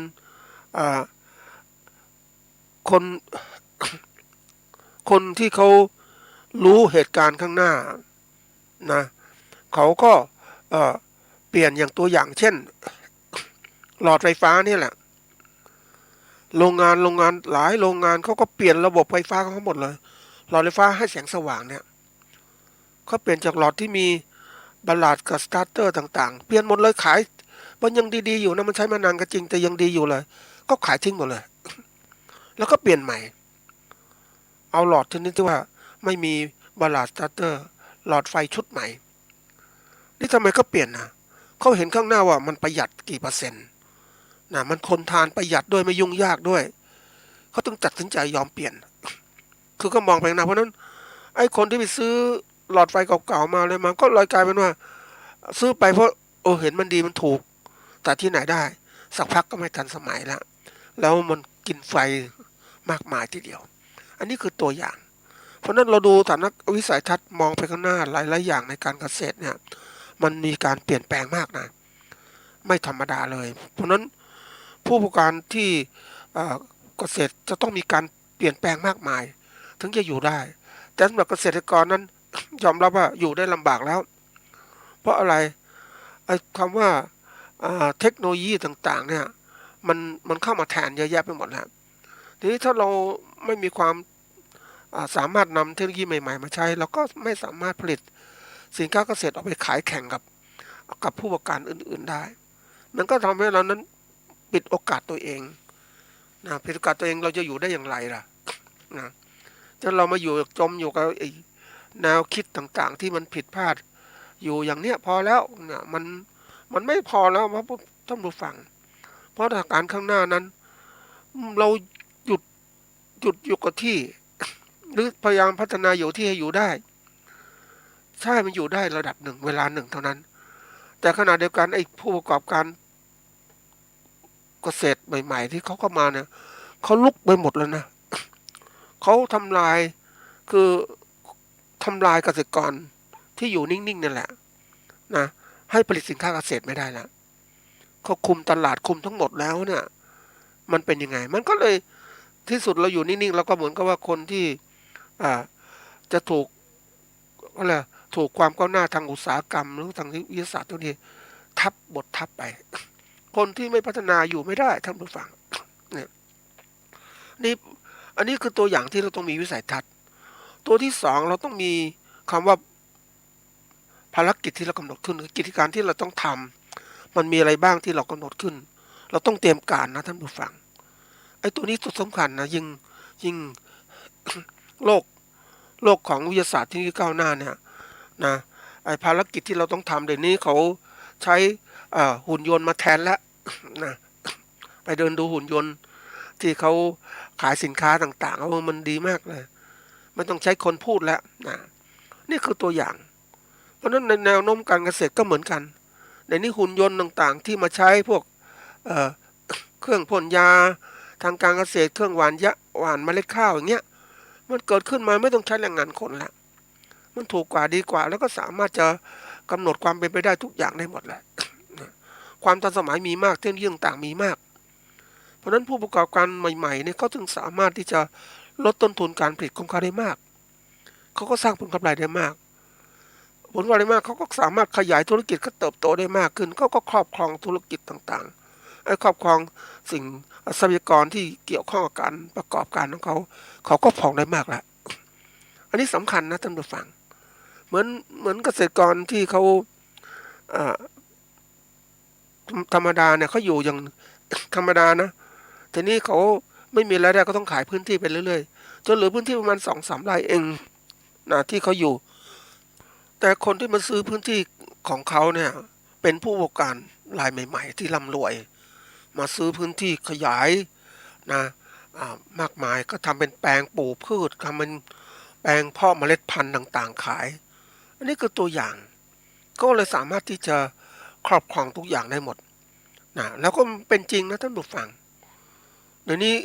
การครอบครองทรัพยากรเกษตรของผู้ประกอบการใหม่ๆเนี่ยเขาเกิดขึ้นมาเขามีเงินที่ลงทุนใช่ไหม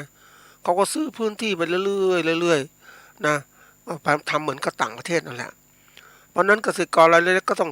อยู่ไม่ได้ก็ต้องขายพื้นที่ที่สุดก็อะไรก็กลายเป็นผู้ประกอบการไม่ใช่ผู้การผู้เกษตรกรในเครือข่ายรายใหญ่ๆทั้งนั้นไม่มีโอกาสละนะอันนี้คือสิ่งที่น่ากลัวเพราะนั้นไอ้คำว่าโลกทัศน์กับวิสัยกิจนะกับภารกิจนั้นสำคัญมากต้องพยายามคิด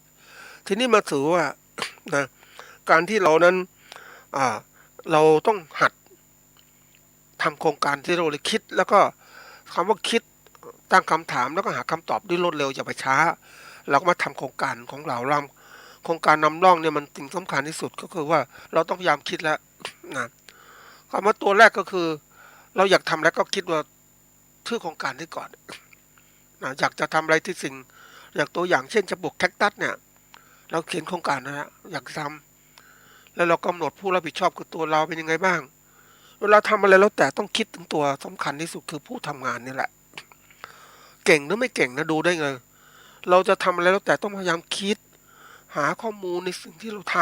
ำก็เสียดายว่าผู้ประกอบการรายใหม่ที่ปลูกแคคตัสเนี่ยเขาไม่ได้ดูเลยว่าเฮ้ยมันสถานการณ์ต่างๆมันเปลี่ยนแปลงข้อมูลต่างๆเปลี่ยนแปลงเพราะฉะนั้นเขาผลิตแคคตัสมาได้ก็จริงแต่ขายไม่ได้แล้วข้างหน้าเนี่ยเพราะอะไรคนไม่ สิ่งมันเปลี่ยนแปลงหมดแล้วคนก็เปลี่ยนแปลงเพราะคนไม่มีรายได้ก็จะซื้อเล่นแคคตัสไม่ได้ซื้อก่อนไปดูแคคตัสต้นละประมาณ20-30 บาทไอ้นี่ต้นละ10 บาทนะมันจะต่ำลงไปอีกนะอันนี้มาดูอันที่3คือหลักการและเหตุผลเนี่ยมีพอไหมในการทำเวลาทำอะไรต่างต้องมีหลักการและเหตุผลต้องเขียนไปด้วยหลักคือสิ่งที่เรายึดเป็นยึดถือเป็นส่วนสำคัญและเหตุผลเราต้องมีเหตุผลเนี่ยเหตุอะไรต้องทำให้เกิดผลอะไรต้องพยายามดูนะอย่างวันเนี้ยวิเคราะห์สถานการณ์ของสิ่งแวดล้อมต่างๆมันเปลี่ยนแปลงหมดนะเพราะฉะนั้นเหตุผลที่จะปลูกแคคตัสเป็นอาชีพมันทำยากแล้วแล้วก็ต้องจากคนรายใหม่ๆไอ้รายเก่าๆเท่านั้นที่เขาเก่งรายใหม่นี่ทำไม่ได้ละเพราะว่ามันขยายตัวช้าทำอะไรช้าไอ้คนใหม่ๆไอ้คนเก่าๆก็ทำไปได้รวดเร็วถึงขนาดที่เรียกว่าขายออนไลน์นะทีนี้วัตถุประสงค์เนี่ยบางคนต้องคิดแล้วว่าผลที่ต้องการบรรลุมันเป็นยังไงถ้าเรามองเห็นชัดเจนว่าถ้าเราสั่งสิ่งใหม่ๆมันมีเหตุมีผลมีวัตถุประสงค์ชัดเจนแต่นี่ทำสิ่งเก่าที่คนอื่นก็ทำมาแล้วเราทำก็จริงแต่ว่ามันออกมาอาจจะไม่ได้ตามความประสงค์ละนี่เป้าหมายเนี่ยอย่างที่บอกเป้าหมายเนี่ยนะเราสิ่งที่ว่าความเหมาะเจาะจงให้ได้ตามที่เจตนาต้องการเนี่ยมันเปลี่ยนแปลงตลอดเวลาอย่างที่บอกเป้าหมายมันเปลี่ยนไม่เป้าหมายไม่นิ่งแล้วเนี่ยเพราะนั้นทำงานยากนะถัดมาวิธีการดำเนินการของเราเนี่ยมันต้องทันสมัยมากขึ้นโลกปัจจุบันน่ะมันทำงานต่างๆเนี่ยเราต้องหัดมีความทันสมัยวิธีการทำงานอย่างที่เราจะคิดแบบทำดั้งเดิมค่อยๆมีโรงเรือนก็ขยายทีละส่วนมันไม่ทันละเดี๋ยวนี้ผู้ประกอบการรายใหม่ๆเนี่ยเขาศึกษาข้อมูลมามากแล้วนะเขาทำใหญ่โตเลยใหญ่โตเพราะฉะนั้นเขาก็สามารถที่จะครอบครองตลาดนั้นได้หมดแหละแล้วกลยุทธ์ของที่เคยกล่าวไว้ว่ากลยุทธ์ของพ่อค้าจีนหรือคนทำเนี่ยวิธีการทำอะไรคู่แข่งคือการลดราคาสินค้าให้ต่ำลงเรารู้ต้นทุนรู้อะไรต่างๆเนี่ยเพราะนั้นวิธีการที่จะผู้ประกอบการรายเก่าๆที่เขาเก่งเขาวิธีการทำงานคือที่สุดเขาก็จะขายลดราคาสินค้าเขาเพราะฉะนั้นใครจะซื้อสินค้าเราล่ะอันนี้ตัวหลักสำคัญนะต้องคิดละ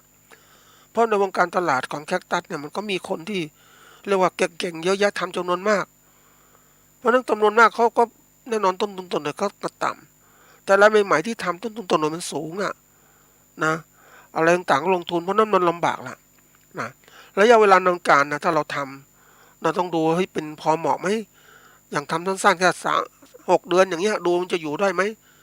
แล้วงบประมาณเราพอหรือเปล่านะงบประมาณเราเนี่ยสำคัญนะเท่าที่คุยเนี่ยรายใหม่ผู้ปลูกแคคตัสรายใหม่ไม่ค่อยมีทุนนะท่านผู้ฟังคือไม่รู้จะทำอาชีพอะไรเพราะเศรษฐกิจแบบเนี้ย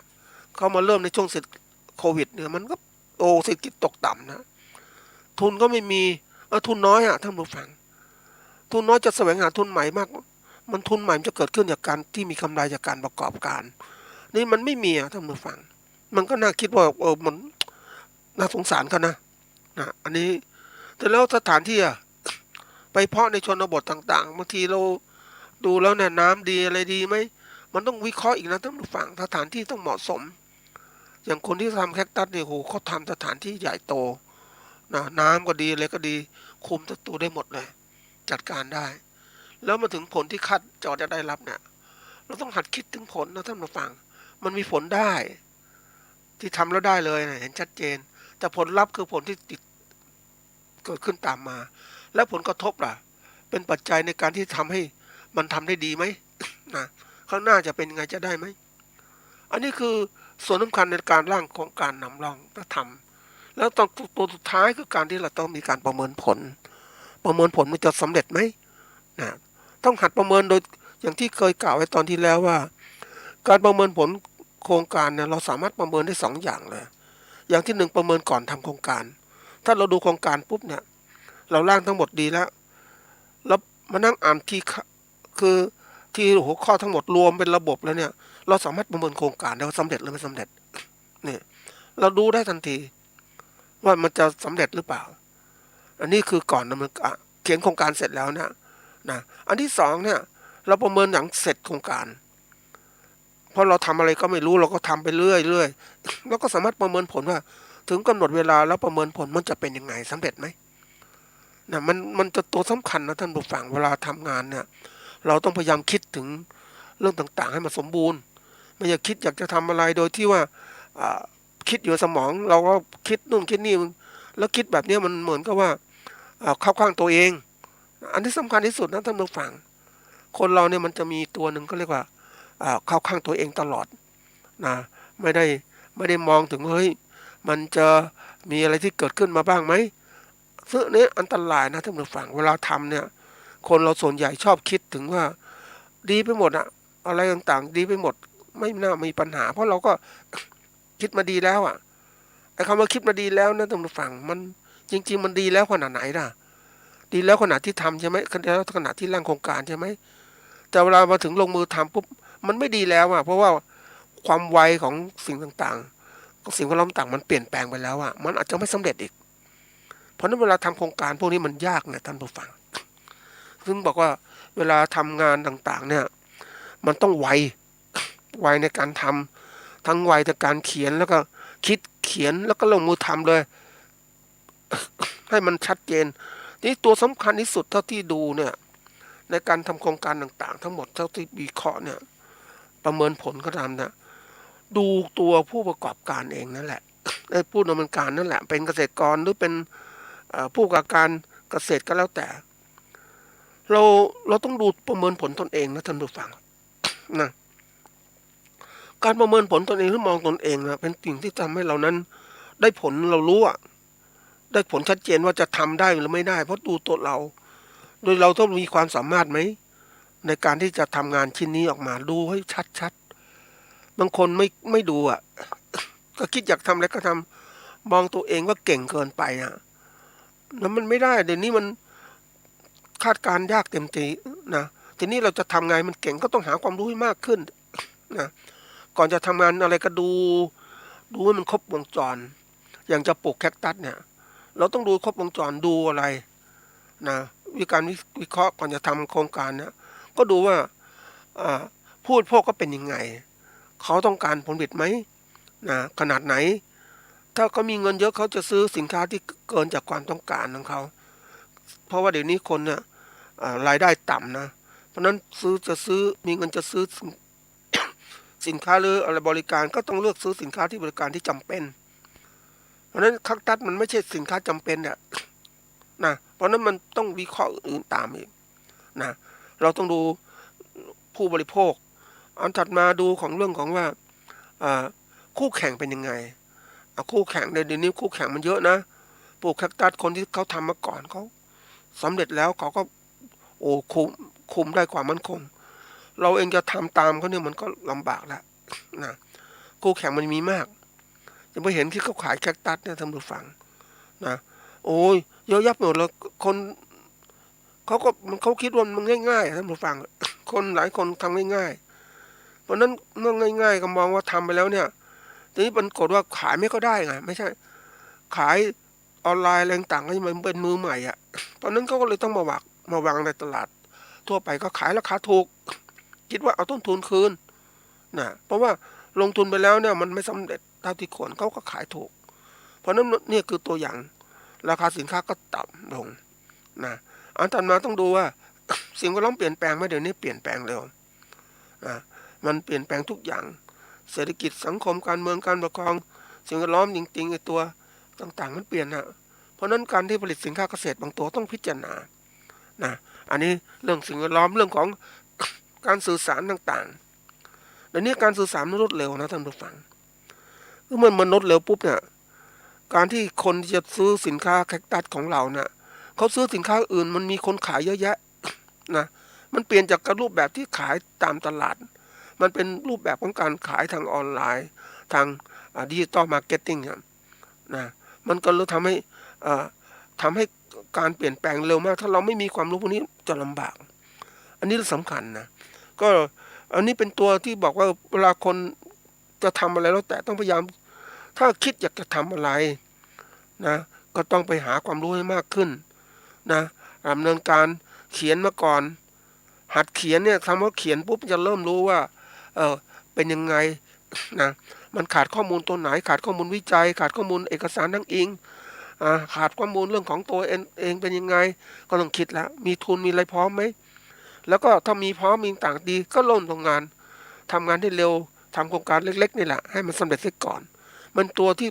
เขาเรียกว่าสร้างความมั่นใจในการประกอบการของเราถ้าเราไม่ทำอย่างเนี้ยเราจะตามไม่ทันแล้วเราทำโครงการใหญ่ๆไปทีเดียวเนี่ย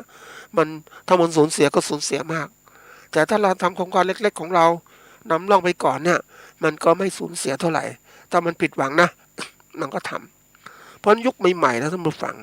สถานการณ์ต่างๆมันไม่มั่นคงท่านผู้ฟังน่าวิตกนะน่าวิตกคือการผลิตสินค้าเกษตรของเรามันไม่ค่อยมั่นคงการประกอบการสินค้าเกษตรของเราก็ไม่มั่นคงเพราะสิ่งแวดล้อมต่างมันเปลี่ยนแปลงหมดเลยเพราะฉะนั้นมันสิ่งที่น่ากลัวคือการกระทำหรือการลงมือทำภายใต้สถานการณ์ในสิ่งแวดล้อมที่เปลี่ยนแปลงบ่อยๆเนี่ยทำให้เราจัดการยากจัดการดำเนินการให้มันรู้วัตถุประสงค์โดยการใช้ปัจจัยการผลิตต่างๆมาเนี่ยให้มันเกิดผลขึ้นมามันยากเกิดขึ้นปุ๊บมันก็ทำให้เรานั้นก็เรียกเสี่ยงมีความเสี่ยงสูงคำว่าเสี่ยงเนี่ยก็คือความเป็นไปได้นะในสิ่งที่ต้องการจะเกิดขึ้นมันทำมันเสี่ยงนะมันมีปัจจัยอื่นมาทำให้เกิดความที่เรียกเกิดความเป็นไม่เป็นไปตามที่เรากำหนดนะมันมีมากมันก็เป็นสิ่งที่น่ากลัวนี่คือปัญหาเกษตรกรของเราเพราะนั้นเราเองก็ต้องฝึกการเขียนโครงการนำร่องแล้วทำโครงการนำร่องเล็กๆนี่คือการหัดเป็นนักวิจัยทำอะไรแล้วพื้นฐานนักวิจัยที่สำคัญมากนะท่านผู้ฟังมันทำเรามีความฉลาดไม่ใช่ทำโดยคิดอยากจะทำนู่นทำนี่นะโดยไม่มีการเขียนไม่มีการคิดแต่มันมีเหตุผลประกอบที่ชัดเจนที่รอบคอบปุ๊บการกระทำเหล่านั้นมีความเสี่ยงมากนะมันคนคิดไม่รอบคอบท่านผู้ฟังมันก็มีความเสี่ยงเมื่อความเสี่ยงมากยิ่งสถานการณ์ที่ปัจจัยการผลิตของเรามีจำกัดทุนก็น้อยแล้วก็น้อยทีนี้ถ้ามันเสี่ยงมากไปสำเร็จปุ๊บมันเสียใจนะเสียเงินเสียทองเสียแล้วก็เสียใจก็หมดกำลังใจแล้วไม่อยากทำก็กลายเป็นไปขายแรงงานดีกว่าหรือเป็นลูกจ้างก็ดีกว่าไม่อยากคิดอะไรอันนี้อันตรายนะท่านผู้ฟัง